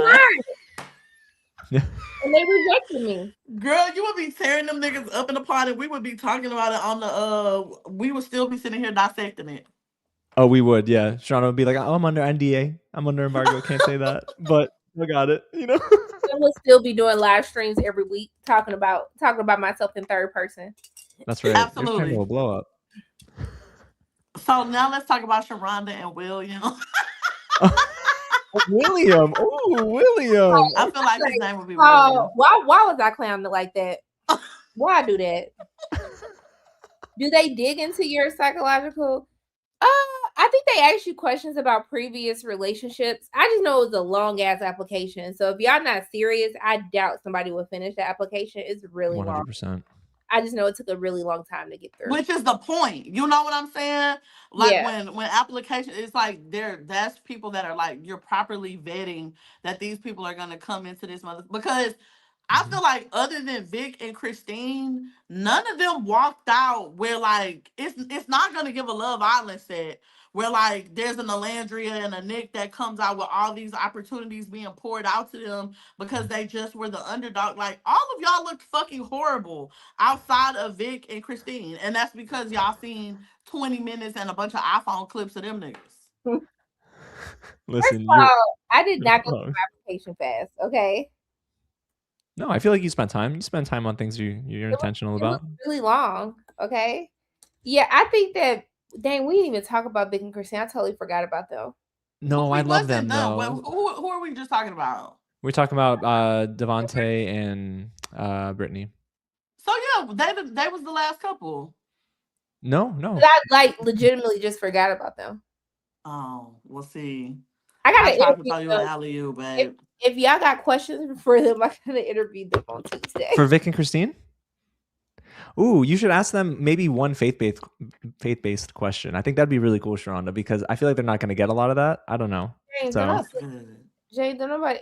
Lord, don't be mean to him. I love you. I know what Sharonda's going to say, though. I know. Lord. Don't be mean to him. Lord, I love you. We had a nice little praise break yesterday. Hey, let's go. You need to ask him, do he talk her through it? And that would be the one thing that pops off on Instagram. I know. Because I know that nigga be talking her through it. When they was upstairs kissing, I couldn't hear what he was saying to her, but that low tone that he was saying it, yeah. Putting her through the motherfucking pavement. What was in the box? What was in the box? Probably some like naughty pictures and lingerie shit, you know. You think so? Because he did say, right, it has to wait till after. Okay. Yeah, because, you know, he was like ready to get back to the hotel. And she was like, but my sister and my nephew or whoever the fuck was staying. And he was like, yeah, but they ain't staying in the same room as us. That's okay. I see what you're saying. Come off it, sister. Her box was in the box. Exactly. Oh, I understood that. My box would have been in the box too. Wow, I understand all this. Because you know how some, like, that's like one of the trends is where like the bridesmaids will go up and give him like pictures that she's taking, like sexy, provocative pictures to kind of get him going. So she probably just, you know, put it all in a little. So I should just ask her what was in the box. They're not gonna tell us. You know, but you should ask that question though, because that is a question. Whatever was in the box was freaked out. It probably was. Because it's probably like lingerie and like handcuffs and shit. Like, you know what I'm saying? Yeah, I can see that because his face he made that face like, whoa, that I can't. And he was ready. He was overly ready to get back to the room. Oh yeah, he was ready to get there and say, I do. Okay, bye. He was ready to give her that erotic novel. Oh, like those novels where it's like the long hair on the front at like the lighthouse or whatever. Sure he'd be calling her a good girl. Oh. I know he calls her a good girl, and really that is a crowd favorite, bitch. So I don't even know. I'm telling you. Yeah, we over here just trying to be safe. I am too. I'm just trying to keep my legs closed. I'm not trying to do that, child. But yeah. but good for you, Sharonda. He did say it would have to wait till after they got married. And I feel like that was definitely him saying like he's waiting till after marriage. And I was like, you know what? And I'm finna bend her up like a pretzel. they've already hunched, honestly. No, I don't think they have actually. I don't know. No, I don't believe they have. I feel like they done got a little sneaky swiggle in. They might have kissed and like, held each other tight, and listened to a little Isley Maybe Brothers some over and the thought. clothes touching. Isley Brothers? What? Oh. Huh? You heard Jace be like, they listen to a little Isley Brothers. No, I didn't. James, why would they be listening? I love Isley Brothers. Is that not Isley romantic? Brothers is great, but I feel like that's too grown for them, James. Oh, okay, fair. I don't think they there. Wow. I don't know I if didn't they age drifting myself, on a but- memory. I know. Oh, that's so good. Yeah. That's so good. What does it make me say it again, girl? Yeah, that's a great. Yeah. You see what I'm saying? I don't think they doing When it. y'all said Isley Brothers, I thought of like the what the hell is going on between the sheets in my home. Oh, Sometimes you really act like a young hoe, and I want you to stop doing that. Between the Sheets, yeah, that song. Man, I don't know. That Lady's a good song too. I mean, very good. For the love of. Oh, they did that. Who's that lady? They did that. Yeah, that was them. Yeah. You didn't know that was the Isley Brothers? Yeah, I thought. I was introduced to the Isley Brothers with like the R. Kelly portion of it. Okay. Like you missing out on some prom. Yeah, you got to go back into the archives yourself, baby. You missing out on the time. Like, For the Love of You is one of the most romantic songs of my lifetime. Is. Like, it's not even my lifetime. It's not even my generation. You see what I'm saying? Yeah, you got to go back. You got to do yourself a favor, baby. They waited. The excitement over the box was given. They kept not really. If you listen, I don't have to tell y'all because like everybody in the chat, I assume that everybody in the chat has a like world-class Cootie Cat, world-class PD. Like y'all are giving the best performances that y'all can get, right? So you know that even if you already give it up, the excitement gonna be there because you just know what it is. You know what I'm saying? And then y'all been drinking this champagne and shit all night. That's when you really finna get crazy. That's when you really finna get, you know what I'm saying? Like popping it for real. So I don't think I think it was just, it did what it was supposed to do. It was supposed to let him know when we get back to this room. Baby number one, number two. I'm sure. You see what I'm saying? She'll be pregnant by the reunion. Oh, you know what? Honestly, though, if she was that pregnant by the reunion, I would gag. Though I'm not gonna lie. That would be wild because we haven't had that before, have we? In Love Is Blind history, where like the contestant. Oh, I know this song. What song is it, Shonda? Which one you listen to? For the Love of You? Yeah. Oh, it's so good. It's parts 1 and 2 though. Make sure it's parts 1 and 2 because part 1 is like it's good. But parts 1 and 2 is just excellent. Shonda, I gotta get you up on Isley Brothers. I'm gonna send you some. Come on, sister. I need to go start playing it. You know what's so funny? Somebody earlier in the chat, you guys said, "Oh, poor James." I feel like I said it last week too. I'm like right where I want to be. You know what I mean? Like I don't know. James literally loves it here, y'all. Okay. Yeah. I'm just saying. Someone said make a playlist. Uh-oh. I actually have a playlist already. I have one that I clean up to. Oh yeah, me too. Yeah. Well, it's not that I have a playlist. It's like I choose a playlist to clean up to. Yeah. What happened? Say what the other playlist was. Oh. I have a few different playlists. I have one that's nothing but soundtracks. It's like from like movies and stuff. It's just called Cinema Soundtrack. Yeah. And I have one that, that gets the people going. I could never do that because I don't have rhythm, and I feel like wouldn't you feel pressure to be on pace with whatever song was on? No, I go into a flow state.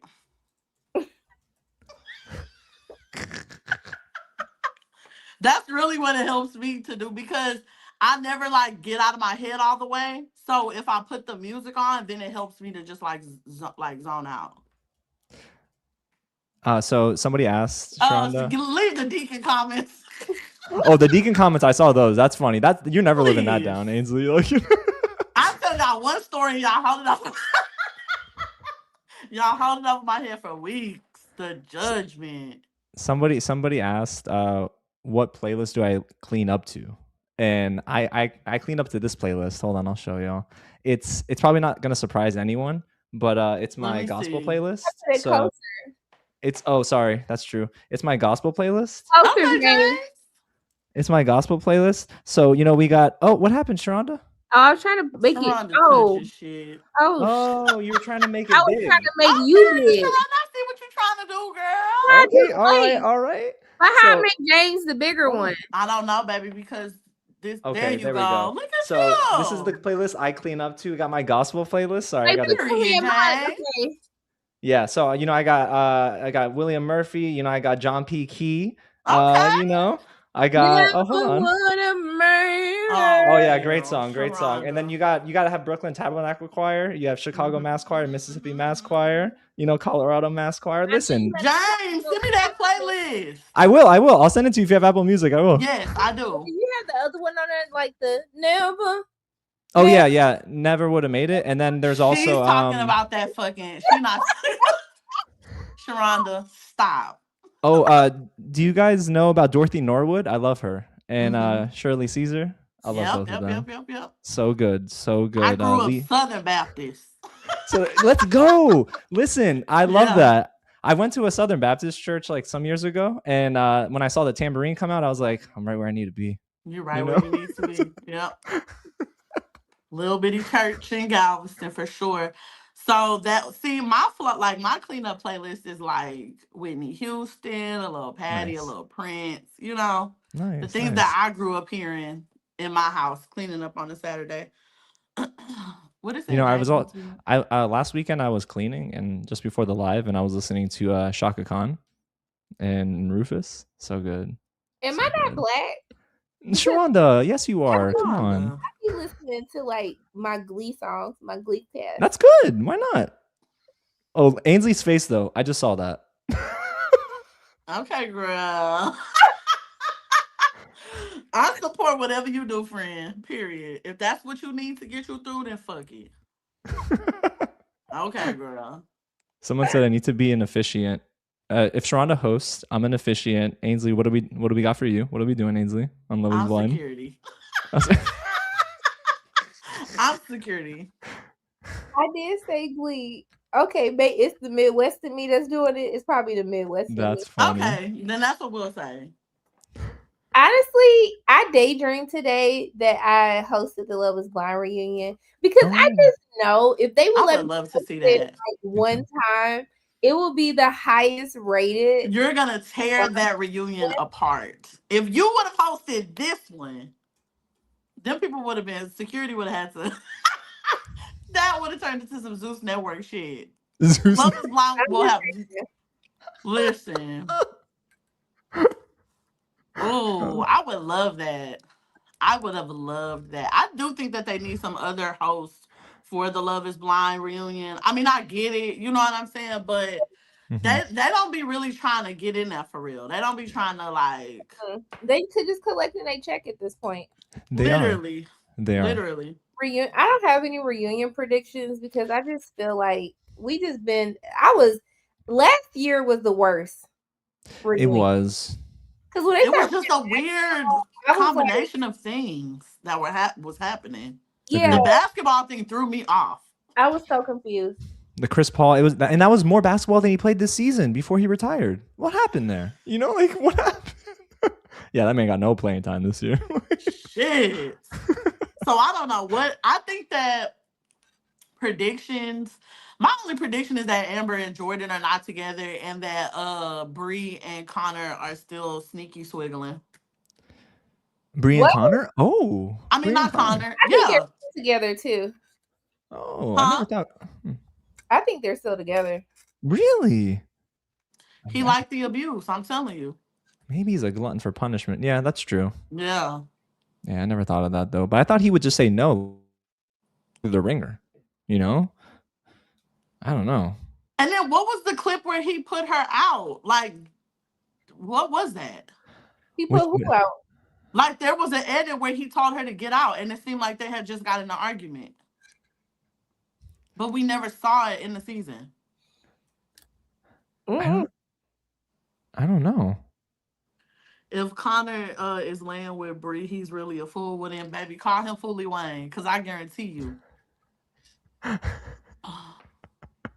Where did I get these paintings from? Amazon.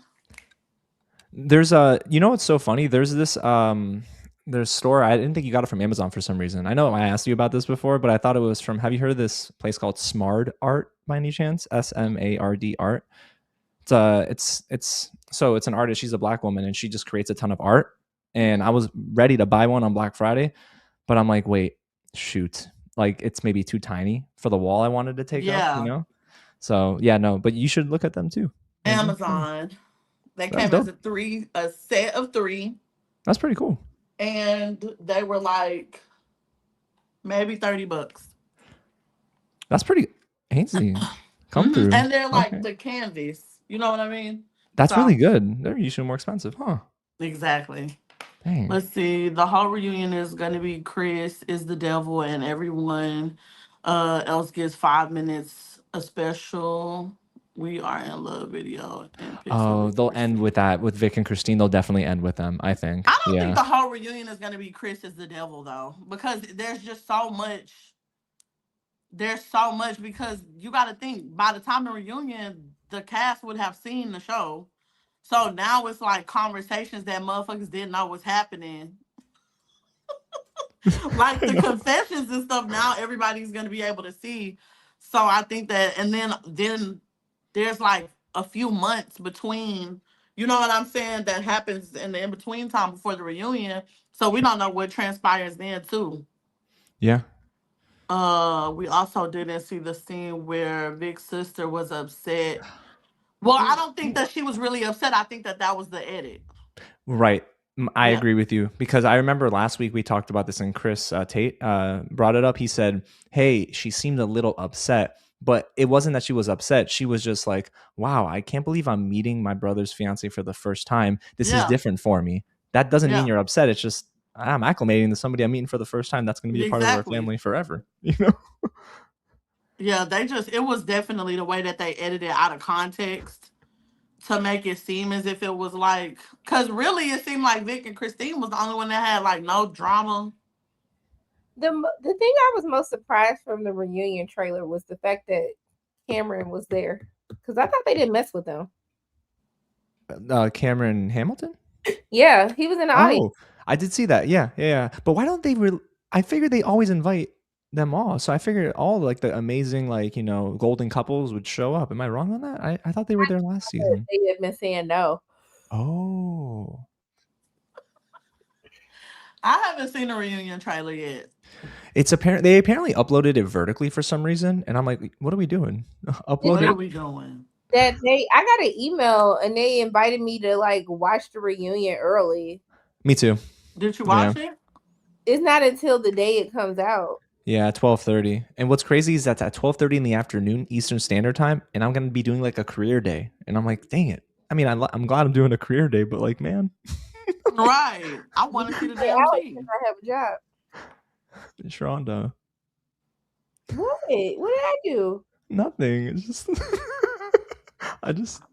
I feel bad, you know. I've been praying for you, you know.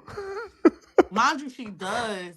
She just don't have 13 jobs. She only got 12 now. Oh, fair. I see what you're saying. Okay. I only do have one now, but I gotta. So now that she only have 12 jobs, it feels like she has no jobs. I mean, basically, yes. God forbid. When she could be taking that time to be stepping into her creator bag more. And I'm sure her audience would agree. They would love to see her talk about, you know, reviews, like commentary. They would love to see that. I think that Paradise thing, it got like 1,000 views. Oh, listen, I'm not going to keep telling you this. You're introducing something back to the algorithm that you haven't done in a long time. So you have to give it time. You have to be like, I miss when you do some reviews, Sharonda. Do reviews, Sharonda. And what happened when Sharonda posts a review? And Sharonda, if we being real though, if we keeping it a band though, it ain't even about the audience though. No shade. It's not. It's about it's about you posting reviews because you need that as another step to other things. That's what it's about. I got you, and I think that was that's a review. We watched it before it comes out. I don't spoil. I ain't never spoiled nothing for y'all. We don't want season reviews before we see the show. In all caps is wild. What do y'all be watching it? Wow. Wow. You know what? Hold on, let me sit up. Oh yeah, here we go. But hold on though, Sharonda. Hold on before you dig into them too bad though. Sit up. Because I don't agree that you be watching niche stuff, and I think that y'all Paradise need to like is niche. Paradise isn't niche. It's not not. It's mainstream for sure. Yeah, that fucking show is going crazy right now. I don't think that Paradise is niche. Now I can see that you don't finish the you don't finish the season. Now, I can see that. Oh shoot! I can see that being a problem. I can see that being. I don't know, sister. What do you mean I don't finish? What didn't I finish? Now I might not finish recapping. But so that's what they saying. So then how can they get eased into, okay, our girl gonna show up and give us a recap, but then by episode 4 we don't hear from you no more. I popped in and gave y'all an episode of Welcome to Dairy. Welcome to Dairy where? We gonna get our good sis. Y'all gotta give her some grace though. So are y'all saying y'all want recaps? Because recaps and reviews are two different things. Yes, that's what they're telling you. They don't know that it's two different things. They want recaps. They do. They know. Y'all know. The glasses are off. They know the difference. They don't know the difference. It's hard to do recaps every single week. It is. And I'm with you, Sharonda, because it's difficult if you don't get the episodes early enough. If you are watching day of, it's very hard. It takes 4 to 5 hours. But that's not Sharonda's problem. Yeah, get your ass behind that couch. Because Sharonda will have the motherfucking season in enough time to where we shouldn't even be having this conversation. You see what I'm saying? So it's only a problem because Sharonda be fucking playing. But on the other side of that, I be trying to give my girl some grace because she do be booked and busy. She be out here having the conversations with all of your favorite celebrities, and they be having our girl just on the road. So we can say that, and we appreciate Sharonda for coming every week and recapping Love is Blind. We've been here. You see what I'm saying? We've been here till the wheels fell off. That's cool, but Sharonda, that all they saying basically, twin, is they just want to see more of you. That's it. And that's endearing. I think that's a great problem to have. It is.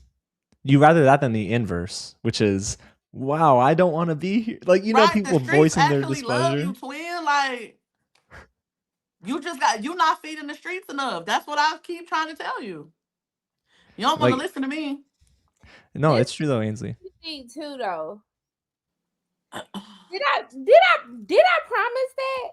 What? Did I promise I was doing Welcome to Dairy? I don't know. I don't remember. I don't know. I sometimes like to pop in and I like to be like, hey, I'm watching with y'all too.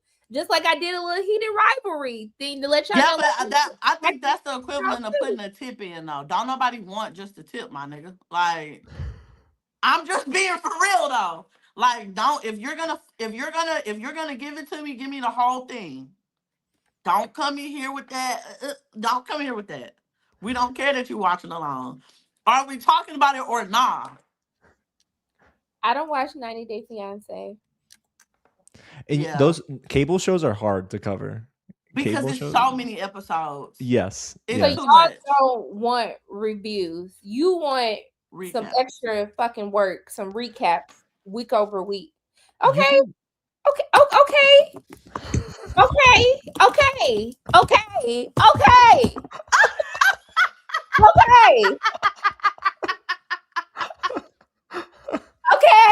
God forbid your audience just want to see you more. Yeah. So that's fine. So what? Okay. I'm gonna do DTF St. Louis because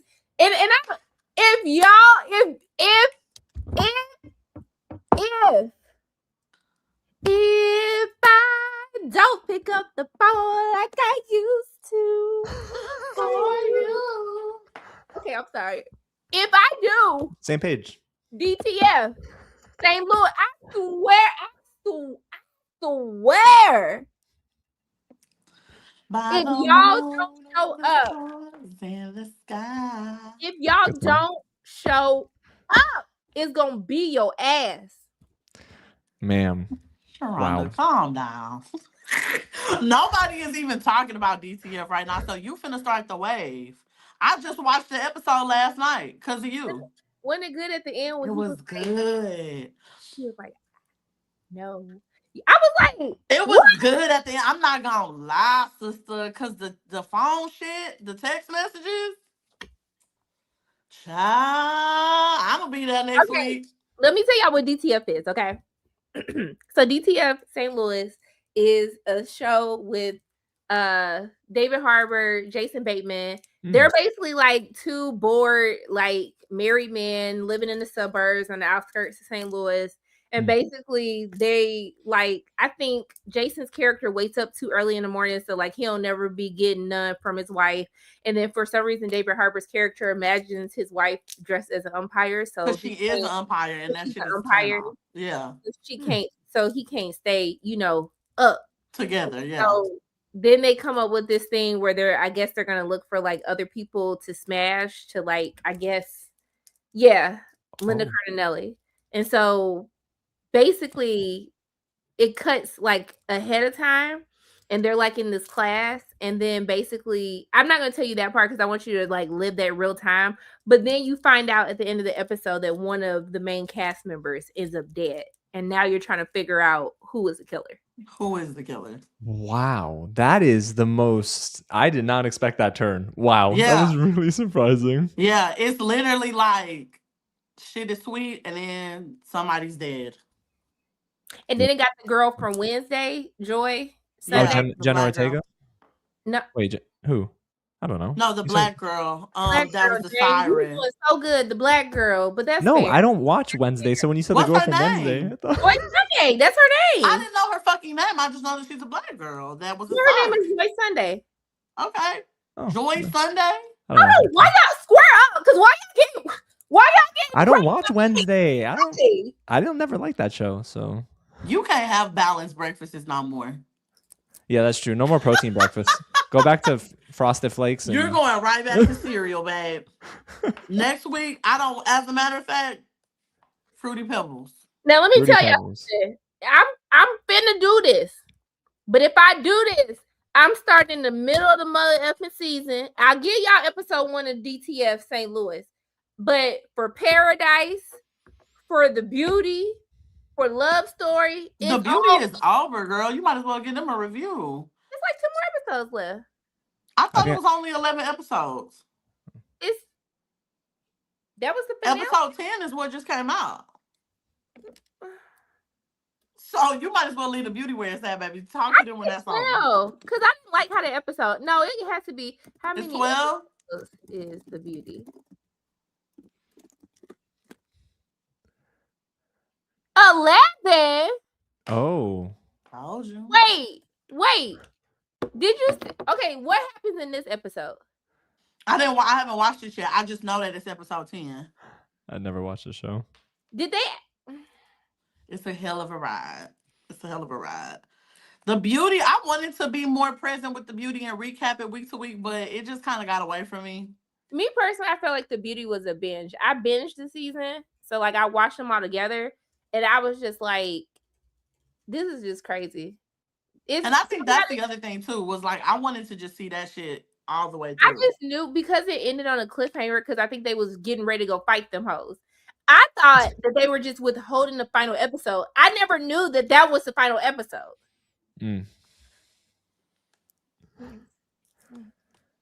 So now it's a review. So now it's a review because that shit is over. So boom, Paradise. Yeah, we already in the middle. We're episode 5, that episode. We're on episode 4. Yeah, going into episode 5. Okay, so I can give y'all 5. Yeah, you should drop only 8, so that's only 3. Okay, I can do that. You can do that shit, girl. Day of, Sharonda, do you have the screeners already for Paradise or no? She got the screeners. Okay, you might want to drop it day of. That's what I did for Love Is Blind. Yeah. She is that could all watch that y'all want? episode 5 right Yeah, now and have her review ready to y'all are go. watching, please, so I know what the YNs is watching, what the young hoes is watching. They watching Zeus Network, bro. You Okay, not we're not fucking doing reviewing that. shit We're that not Zeus they doing Network is watching. crazy. Also, Sharonda, they're kind of dragging you a little in the chat. I don't know if you want to address them. Oh my god, wait, because I know them damn bullies. Shayna. It's always your moderators. No, it's them. I know your moderators being your bullies is actually crazy. It is. I didn't finish. I didn't watch all the tasks. I didn't either, but not that it was bad, just because shit that's week to week. I'm old, so I'll be forgetting. You're that's not really old, the problem. Are y'all coming back for the reunion? Yeah, I'd love to. Okay. I mean, I'll see. No, I'm just playing. Oh. Just like Tate, you and Tate are just like traveling the world, and I'm just playing. We in that shit till the wheels fall off. Twin, of course, we coming back for the reunion. Love story is the John F. Kennedy Jr. and Carolyn Bassett. The girls are gagging over that too. HBO is where DTF is. But DTF, I feel like we should look. You see how I included myself? Because after watching it last night, I do think I want to talk about it on short form. I don't think I'm gonna recap it every week, but I feel like more people need to know about it because it is good. Did you watch Roosters already? I have the episodes. Roosters? It comes out tomorrow. It comes out tomorrow on HBO. Steve Carell. I've been watching Vladimir. I'm trying to get through it, but I have so much secondhand embarrassment for her in this show that like it's taking a while. I fell asleep on it. I'm gonna try. Oh, is that new Netflix show? I heard about it. Yeah, it doesn't look good to me. And he looks like JD Vance. That's the other thing that's like turning me off.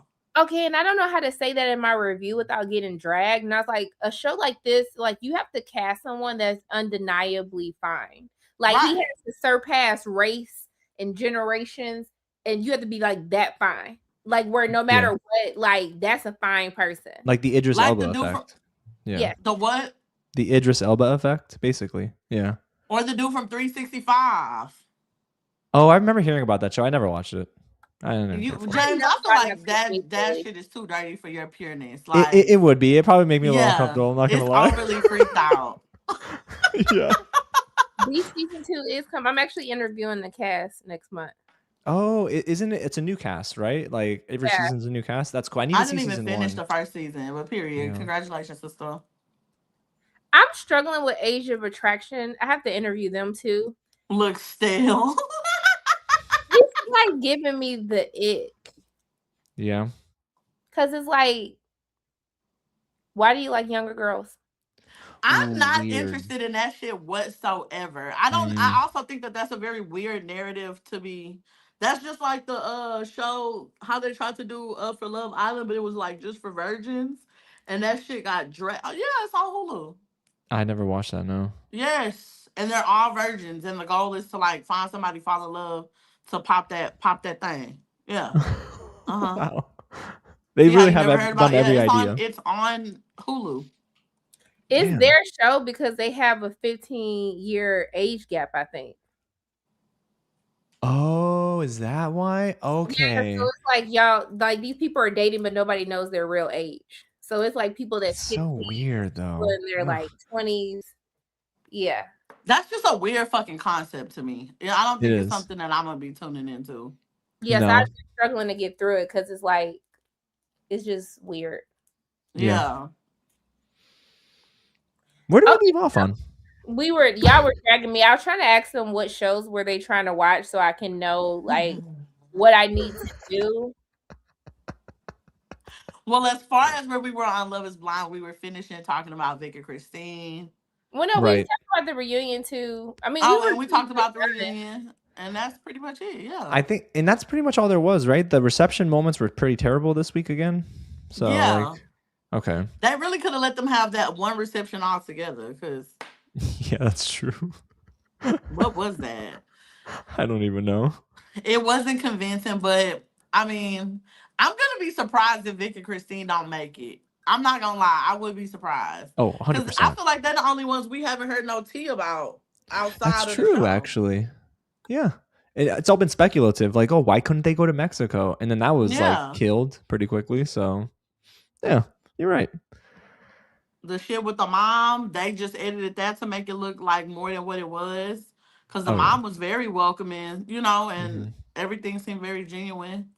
I agree. Oh, you know what you should review, Sharonda, when it comes out, Imperfect Women. I'm sure you already have the fucking episodes, but whatever. You know what I'm saying? You know it's good. I know it's good. I watched it a while ago. It's good. Good. Y'all, like, honestly, if I needed to tell y'all a show that you need to start on day one to avoid spoilers, is definitely like wherever you ended off, Ainsley. Like when you finish the first 2 episodes, you looking at Carrie's character like what, and then episode 1, by the end of episode 1, you already looking at her like, bitch. Wait, which show is this? It's called Imperfect Women. It premieres when does it premiere? Is it in like 18th, the 18th? Yeah. Yeah, I'll actually be doing recaps of that. I ain't gonna hold you. Let's go. Yeah, that's one I'm definitely gonna be recapping because. All right, Ainsley, I see you. It's a little cray, but I'm gonna do it. It's crazy. Now, am I gonna try to read the book or anything? Probably not. They actually said that they made changes from the book. But see, that's the thing about adaptations that I want the book girlies to like tap into is that, babe, the book is just a baseline. It's not gonna be bar for bar. You know what I'm saying? Like that was the whole thing with Wuthering Heights. The book girlies was like, it's not the same. Of course, bitch. It's not supposed to be. It's an adaptation for a reason. It's not supposed to be. Can I say something that's not a popular thought? It's a lot of these young kids these days, they're not getting their cheeks clapped. They're not getting their back blown out.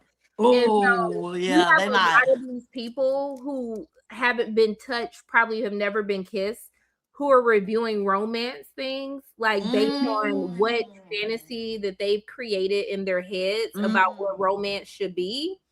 And that's why the girlies aren't really clicking with a lot of romantic. I see what you're saying. Yeah, the girls aren't.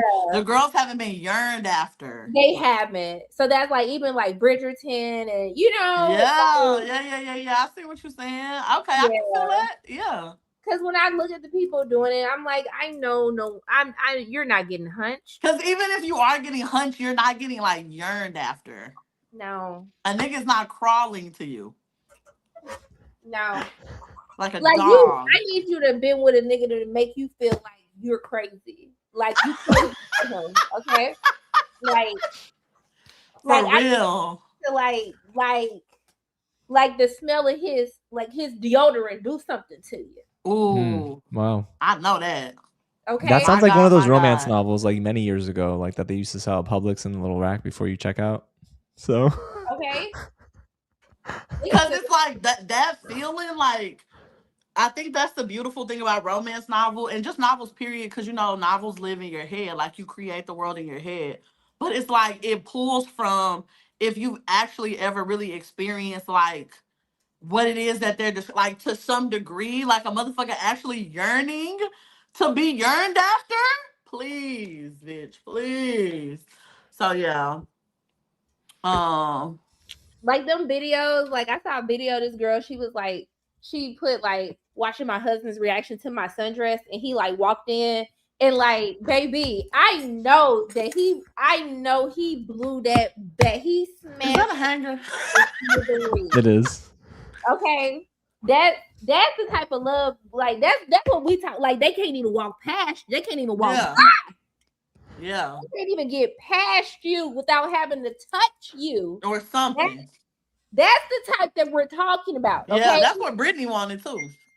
Brittany wanted that for sure. That's she wanted Devonte to make her feel, make her feel like $1 million always around her. Because that's such a great feeling, even though it can be a little bit annoying. Because like, come on, my nigga, you don't always have to be touching me, but also touch me and get over here. So yeah, I get it. Okay, so that's all I'm saying. That's why I get a little annoyed lately with how people be doing stuff. Because sometimes I be like, y'all be a little too PC about stuff. Okay, for sure. But we just gotta let it slide because like it's just no PC way to do this. All right. But also so it was like for Wuthering Heights, like she already made it clear that this is not gonna be a cop. Mm-hmm. So it's like you even still comparing it to that after she said out of her own mouth. But this is the problem that I had with it though, because this is how I know they ain't been touched. Because y'all wanted a book accurate adaptation.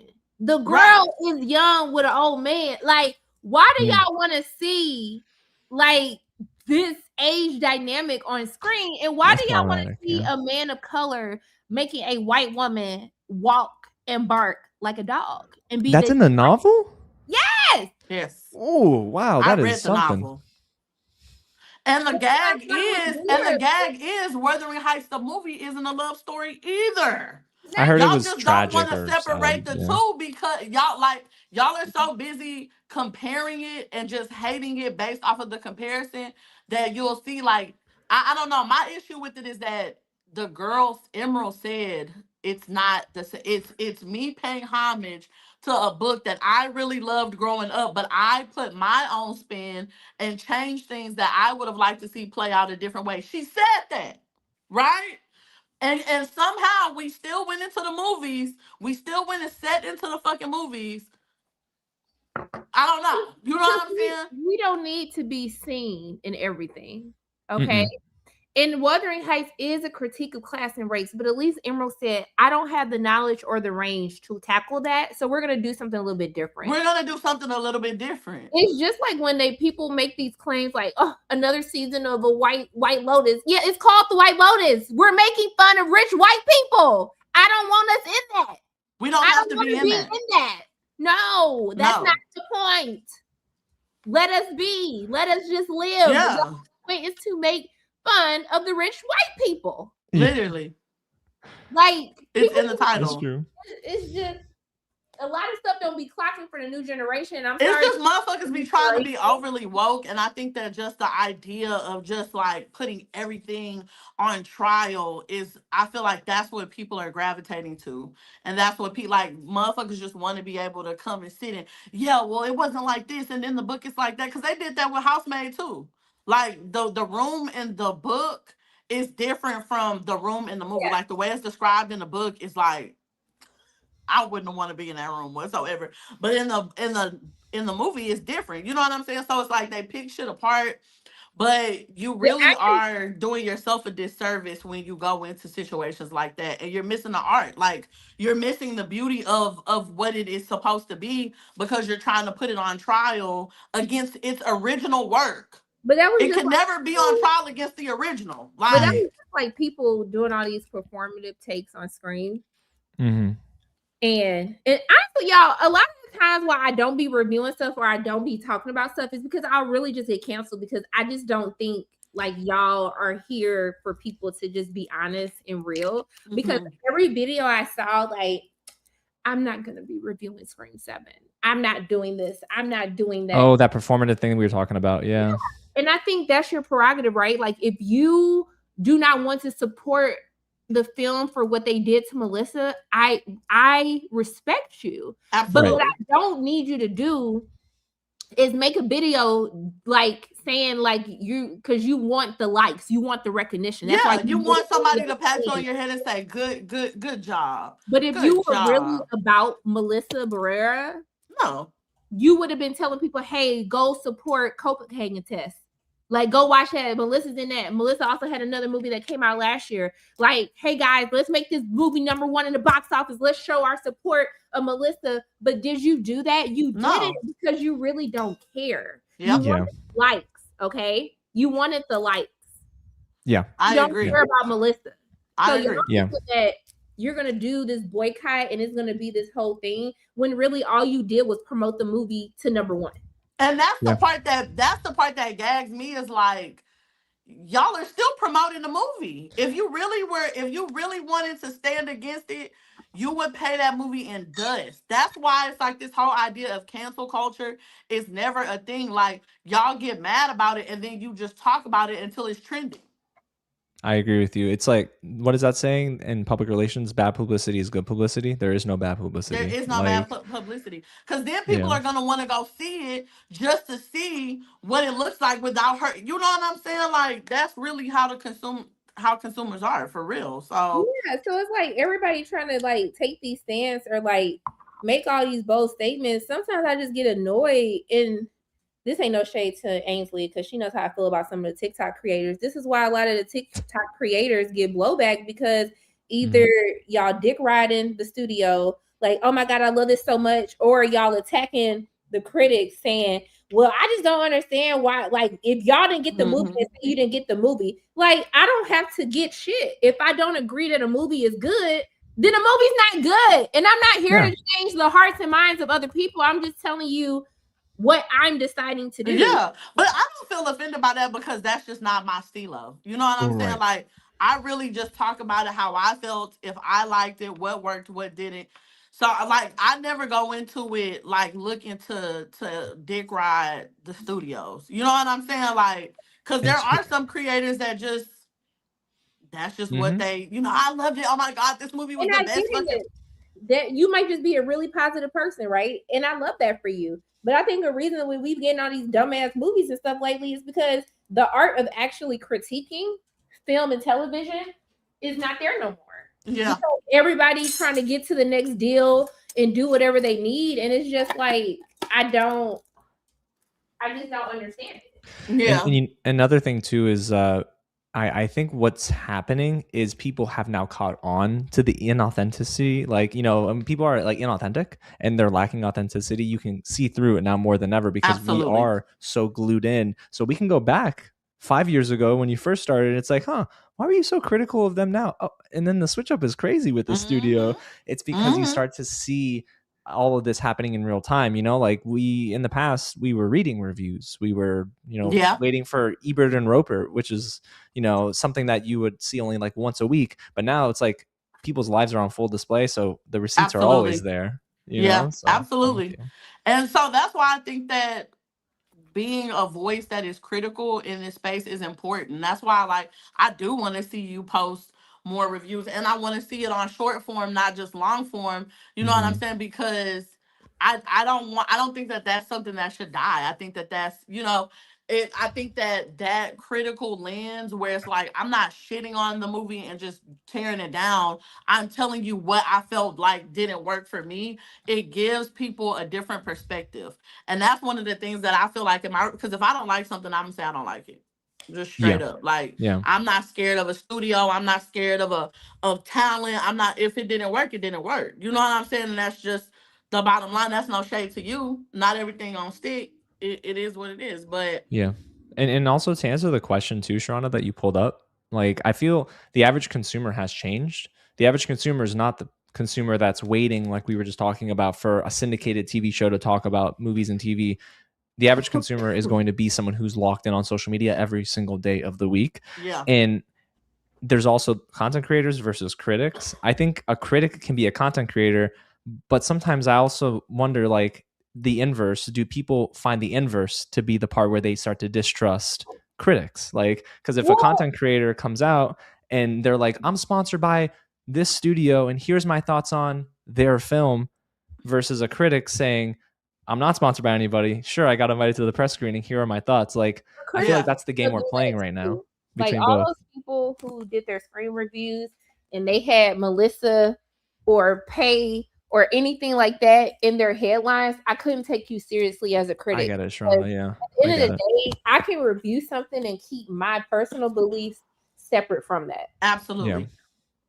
And that's the problem. Is like everybody is like literally just trying to, either they're trying to be like, well, everyone cares about Palestine, so like let's talk, like let me take a stand with them and this and that. And it's just like, yeah, but like, okay, so are you going to boycott all of Paramount's films in this year? Exactly. Which is impossible. Exactly. Yeah. So what you gonna do?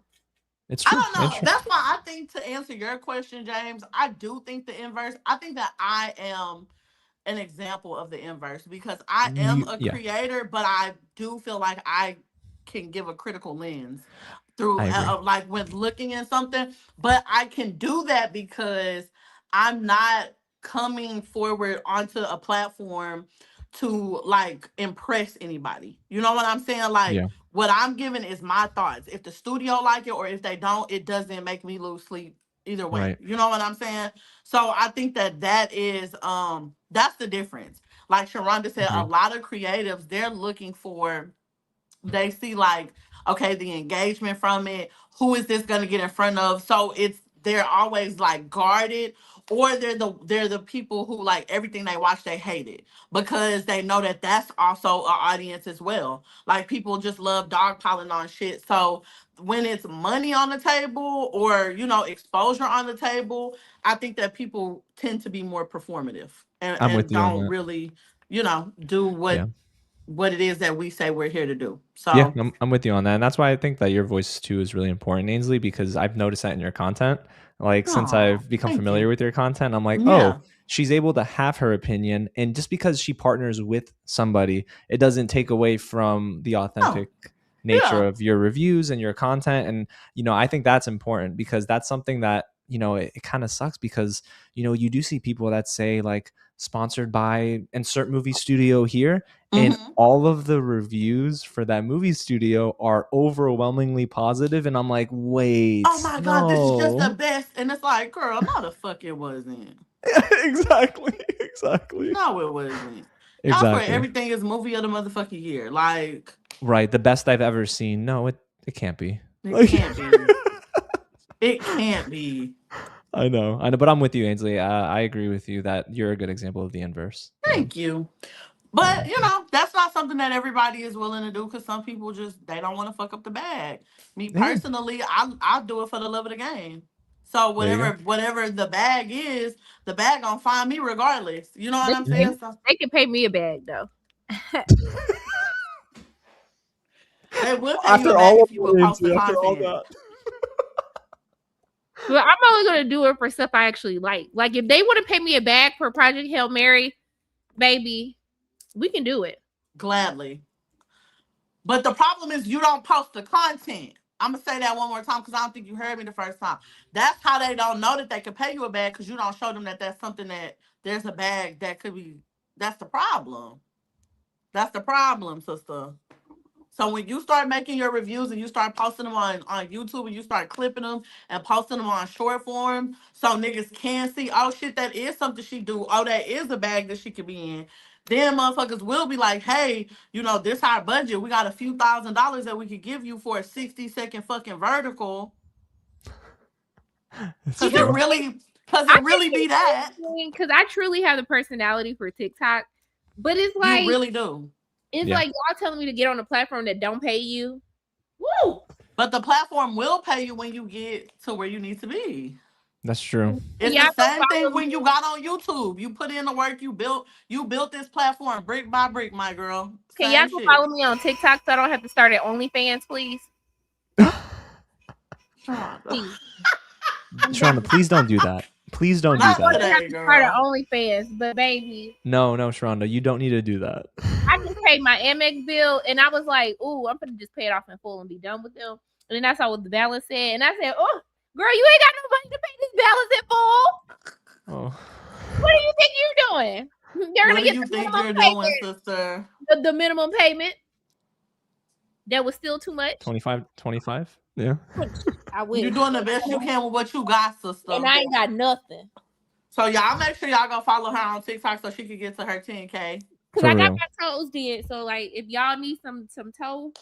No, don't. The feet can't be for free. That's and if you gonna do it, yeah. They ain't even you just giving it out. That's what I heard. Feel like a little like a okay, a little Sharonda, I can't with you. Oh okay, a little sneak peek. Period. So if y'all see my feet, you know times is rough. This lady. You know she just don't want to post the fucking content. And that too. So that's where we got, but we gonna work. Sharonda gonna be there. Q2, Q3. I'm finna do it. Yeah, the streets have spoken. They told you what they wanted to see. They told you how they want to see it. Make sure it's in the center. I can do it. I can't. BetterHelp sponsor us. So I don't have At this point, give us a 6-month subscription each. Yeah. Times is hard out here, okay? Listen. So, for real though, this one reached out to me 3 years ago. It said they would pay to sponsor my pedicures. We might be able to work something out. Sponsor pedicures? They said all I had to do was send a feet pic, and they would pay for my pedicure. But motherfuckers will really do that. I've heard of these things, and I'm like, why? Motherfuckers really be having fetishes. The girls. We talk about everybody, baby. We talk about OnlyFans now. No. Seriously, did you guys discuss Amber and Jordan? We discussed everybody. We started the episode. We started the live off with Amber and Jordan. Yeah, and then went into. Somebody said he shit on himself at the altar, even though that's gotta be a lie. That's a lie. There's no way. That's gotta be a lie. But somebody said that shit in my comments, and I was like, it's because he looked uneasy. But just because you look uneasy doesn't mean that you've accidentally. Right, like. He was up there preparing to lie to that whole fucking venue with people. That's true. You get it. However, we gotta win. Didn't they say by any means necessary? But Sharonda. But you have other means before you get to the foot thing, though. That's the part. But y'all, this is what it is. This is what it really is. Okay. Like, I gotta get up. Mm-hmm. I gotta put on makeup. Mm. I know me and Ainsley, we have a disagreement with this. I grew up with boomers, okay? The boomers. But I'm for the sake of conversation. Okay. I gotta write my notes, and I gotta record, and then I gotta edit, and then I gotta do SEO. I'm not rich, y'all. I got laid off. Y'all know y'all be thinking I'd be playing. I really did get laid off. Like my last day at one of my jobs was last Friday. Okay. Yeah, for real. That's true. Yeah.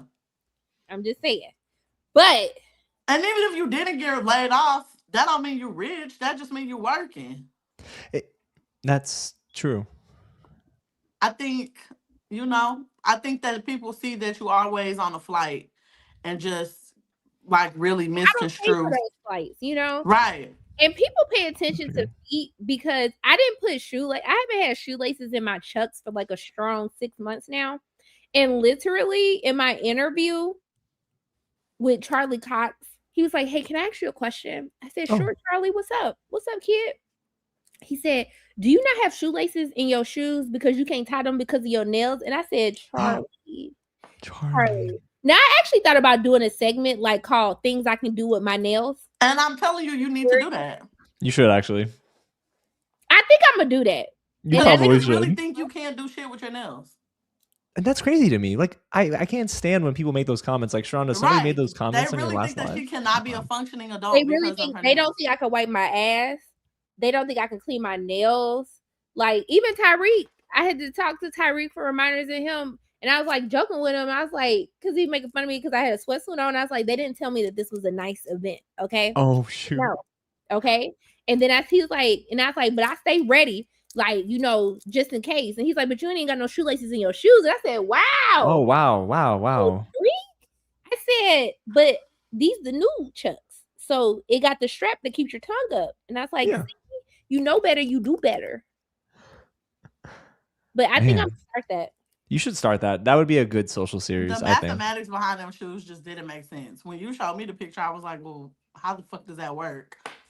Let me show y'all, okay? Because I really had to fight for my life this week. I mean, it's just like you outside in the free world with shoes that are supposed to have shoelaces with no shoelaces, and that's just because Charlie really played me like in and of itself is like how do we get here? D'Onofrio, and now you got him looking at me like, oh, she a broke bitch. Like that's basically like, damn, Daredevil. Man. He basically said, Sharonda, are you poor? He said, are you Granted, he blind anyway, so really, shut up.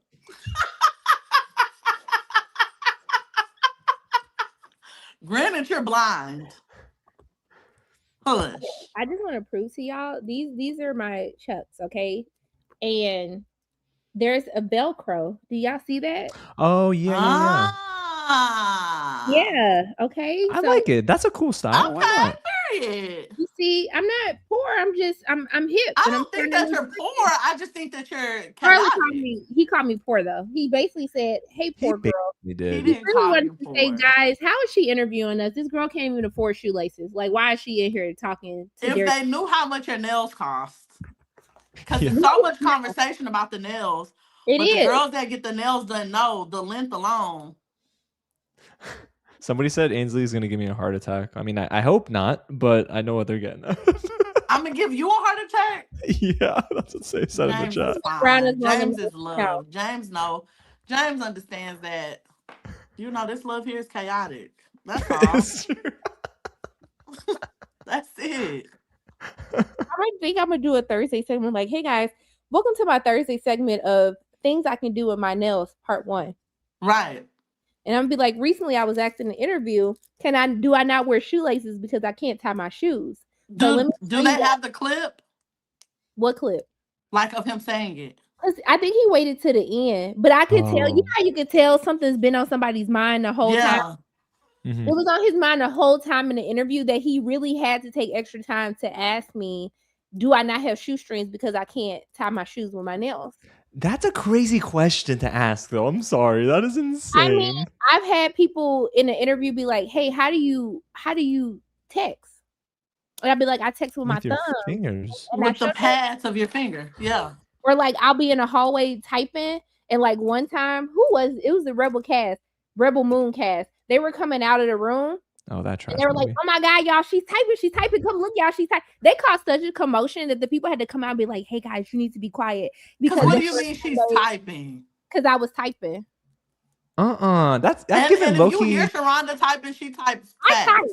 Okay, yeah. I'm a Mavis Beacon generation typer. Okay, but I have an issue with that, Sharonda, too. That the Rebel Mooncast did that because it was giving like very much like, oh, take a look at this, like all when you're at like an amusement park and you're just pointing at spectacle, teach your kids something and like they just can't believe that it's something you can do. Like they were genuinely like amazed that like I was typing as fast as I was typing with it.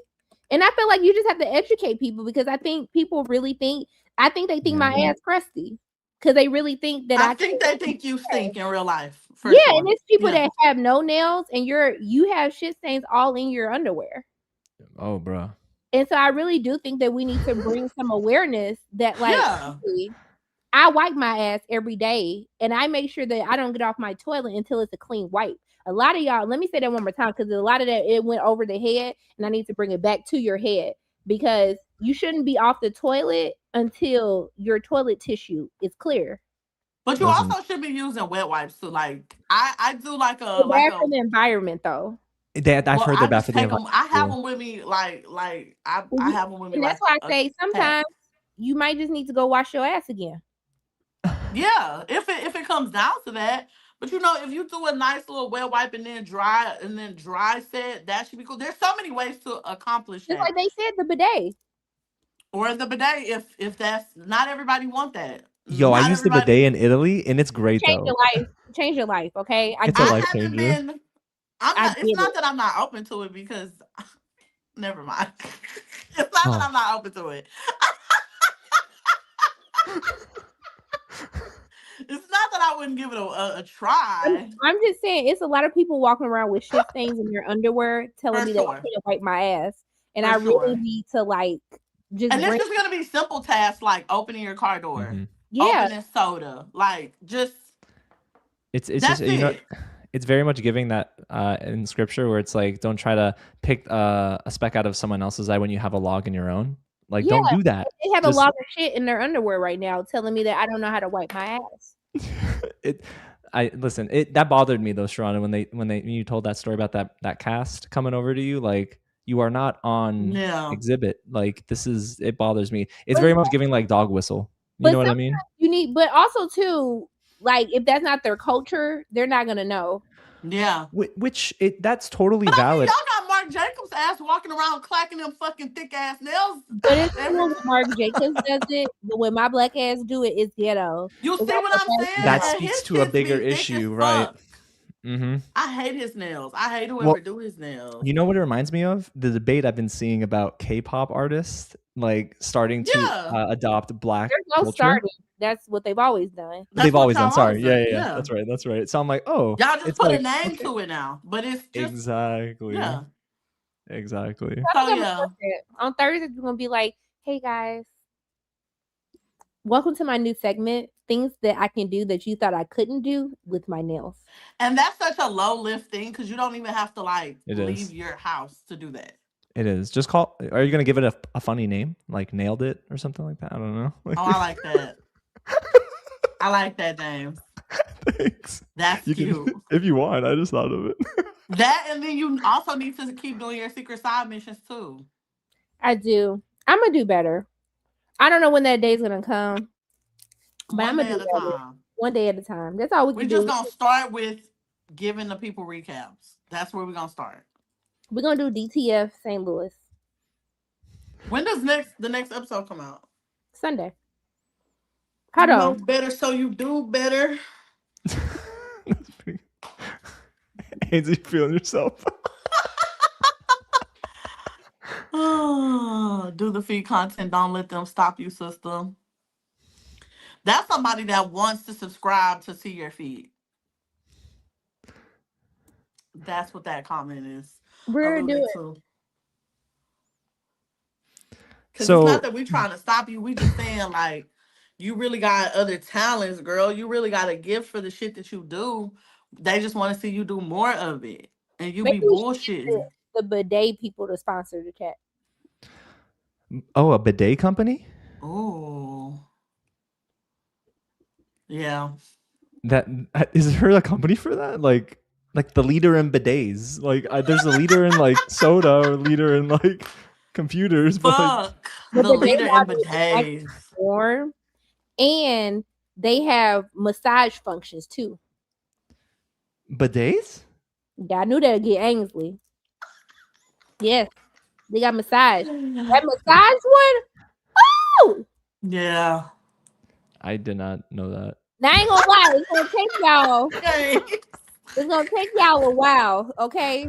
Like, it's gonna take y'all a while. Because you know, people don't like the splat when the splash hits you back. Yeah.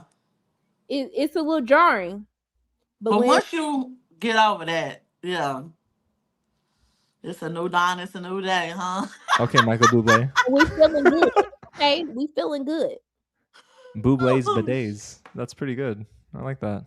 That's funny. This has been the most fucking chaotic live. You know. I know they're probably like, baby, what the fuck? Sometimes it just be like that. You know, the heated seat would change your life too. Cause like it's like your mama welcome you home.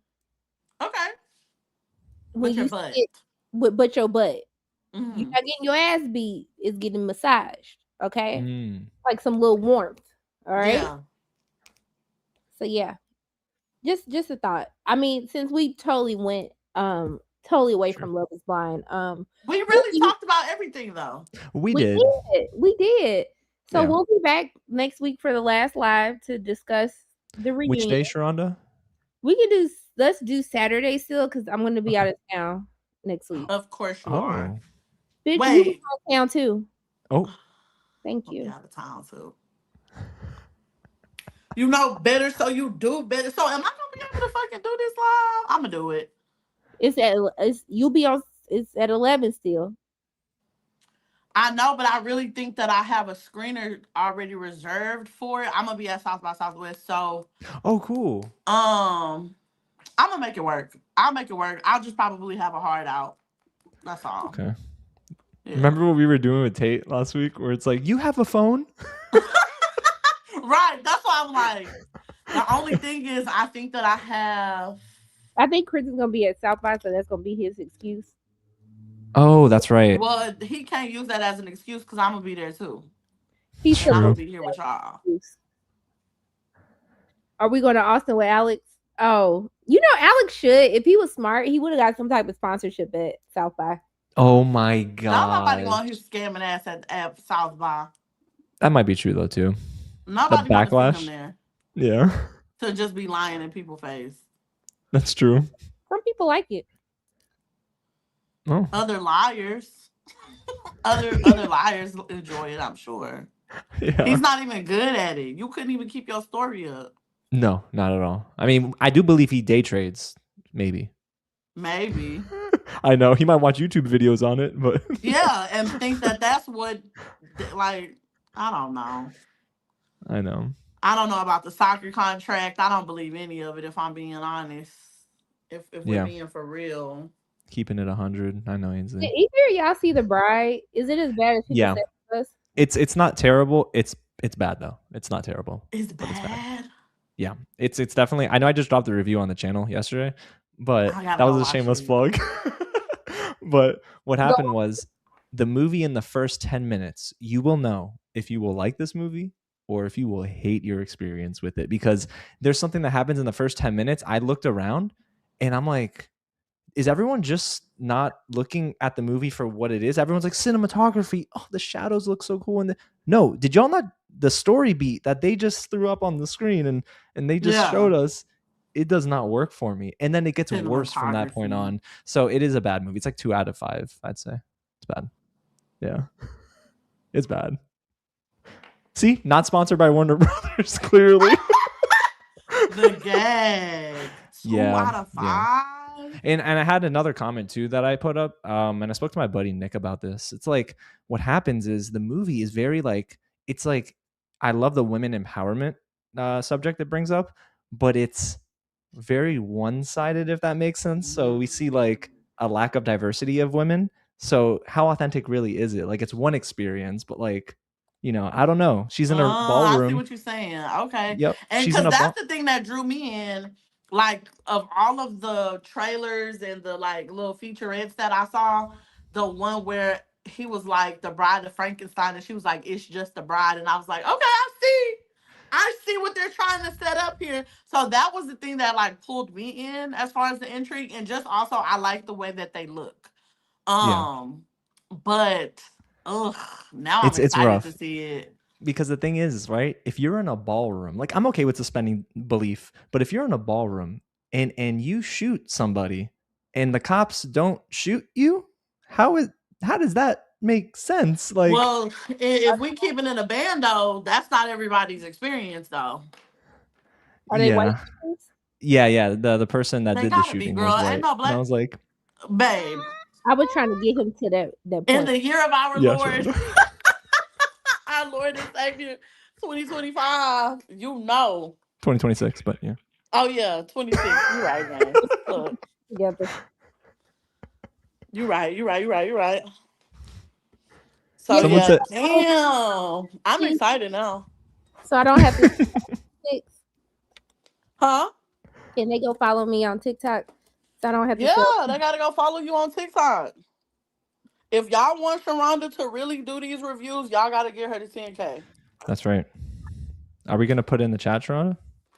Yeah, I'm trying to remember what my TikTok is. Oh, my fucking goodness. Sharonda, on. Someone said, is it funny bad? No, it's just annoying bad. It's just bad. Yeah. Like she's dealing with dual personalities too. So it's like the character that we meet in the first 10 minutes and then like Mary Shelley, like taking her over. The author of Frankenstein. And I'm like, what are we doing here? Like, why is this happening? Fucking fever dream. No, that's what it feels like. What is the runtime? The run, it's 2 hours and 6 minutes, I think. Am I wrong on that? Yeah. Yeah. Now I will tell you, runtimes usually don't like take me away from a film because Project Hail Mary, on the other hand, 2 hours and 36 minutes. I loved it. I love it. It's very good. Yeah, runtimes don't scare me because you can get into a movie and like I love when you're in the movie and you don't even feel the time. Yes. You know what I mean? Yeah. So I'm with you on that. But yeah, download TikTok just for you. See what I'm saying? Like, especially because shit, y'all been here listening to us fucking yap about like we're in a fever dream for 2 hours and 23 minutes.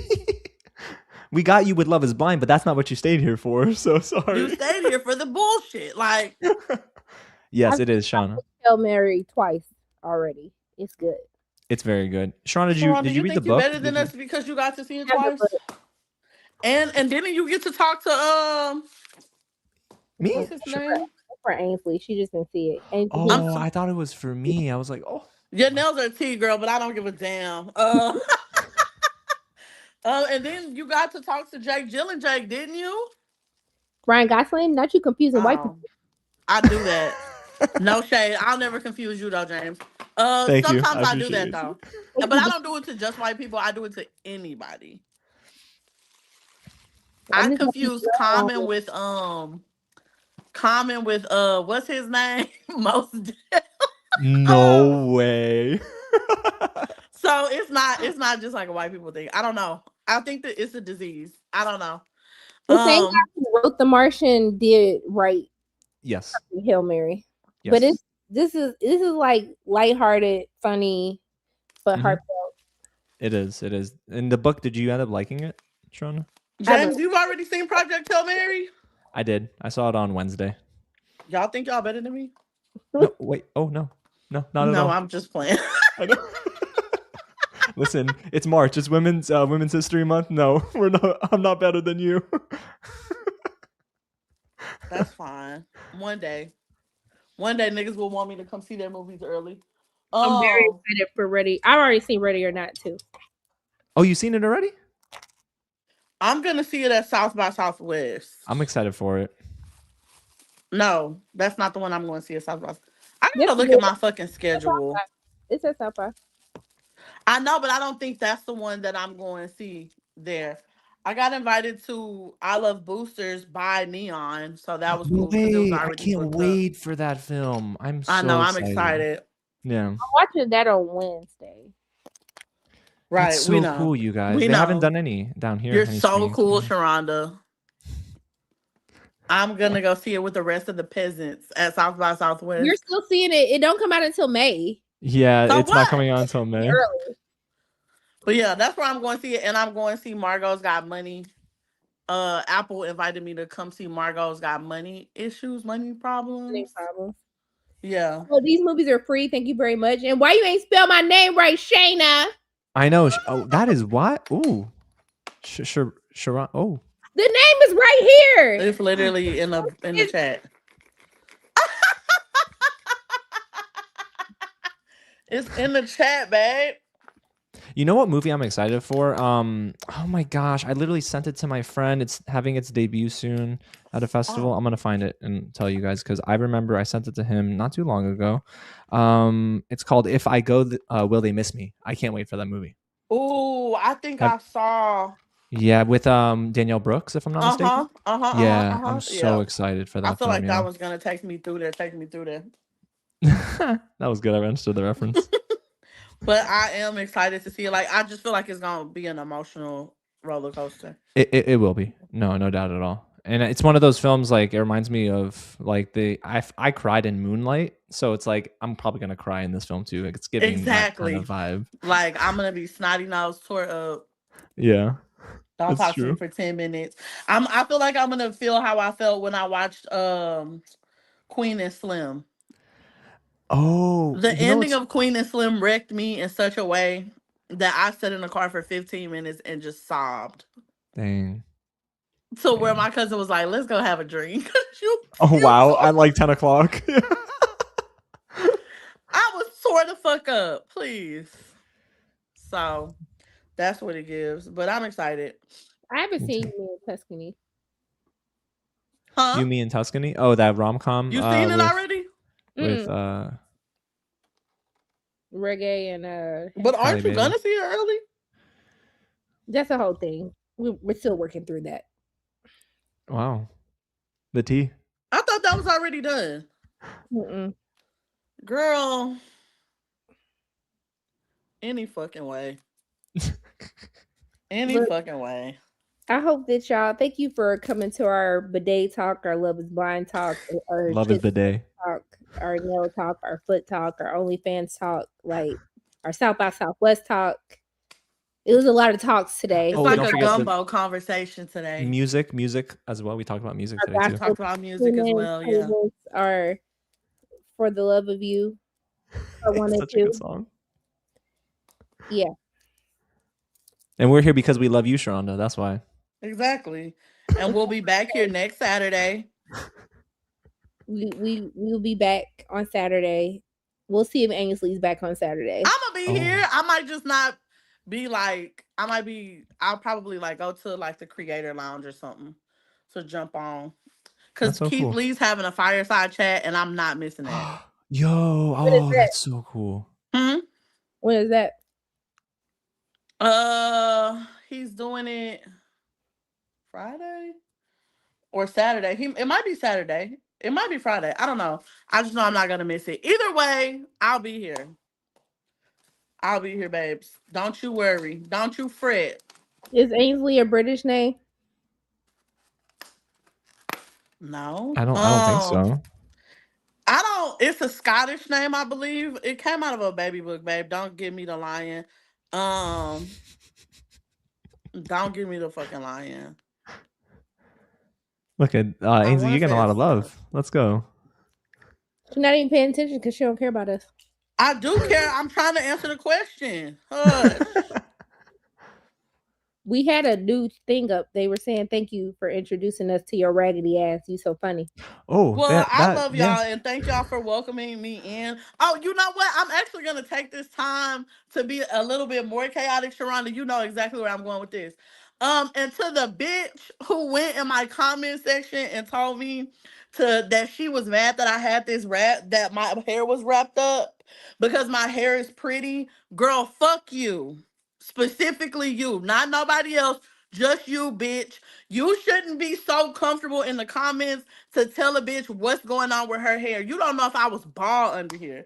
You don't know if I have an emotional thing with my hair. You come here, you talk about what we here to talk about, bitch. Don't worry about me. Outside of that one specific bitch. So that's why my hair is wrapped up today. Because I was actually going to comb my hair slick for y'all today. But because I thought about that comment this morning, I said, nah, fuck her. I'm finna wrap my hair up again because the bitch ain't going to tell me what to do about my motherfucking hair. Now, outside of that one bitch specifically, I love y'all down. And we love you too, Ainsley, honestly. Because, bitch, I really don't. I really just, this is why. You see how you made me take my wig off? Let me have my motherfucking wig on, bitch. Listen, anyway, they need to stop playing about you. No, but for real, because I feel like that shit is just rude and fucking. That's just some like fucking barbaric ass barnyard energy. Like that's like asking a woman if she's pregnant. You don't do that. You don't know what the fuck people got going on.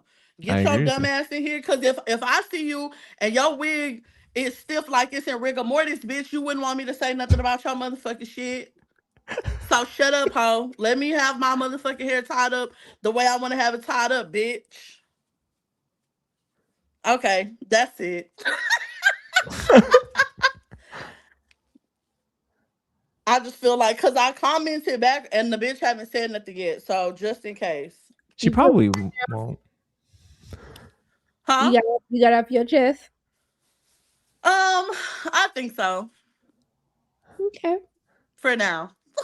Okay. Until I think about it again. Long story short, you don't know. Don't comment on shit but the subject matter. How we don't like y'all commenting on Sharonda nails? Same shit. That's it. Love y'all though. Love y'all down. I guess on that note, I just want to thank y'all for tuning in. Yeah. James, Ainsley, thank y'all for just gracing us with your presence, okay, on this Saturday. I'm really sad that we only have one Saturday left. But this was fun though. It was. We had a good time. There'll be other things. Oh yeah. I hope that you guys have a great rest of your weekend. Wash your hands, wash your ass, mind your business. Mind your business, and be nice to somebody. Okay, James. Someone said, James, say a prayer. We need a. Can you give us our benediction? James, you want me to pray real covered quick? Every day. If you want me to pray, I'll pray real quick. It won't be a long prayer. I promise. We're ready. Eyes low, eyes closed.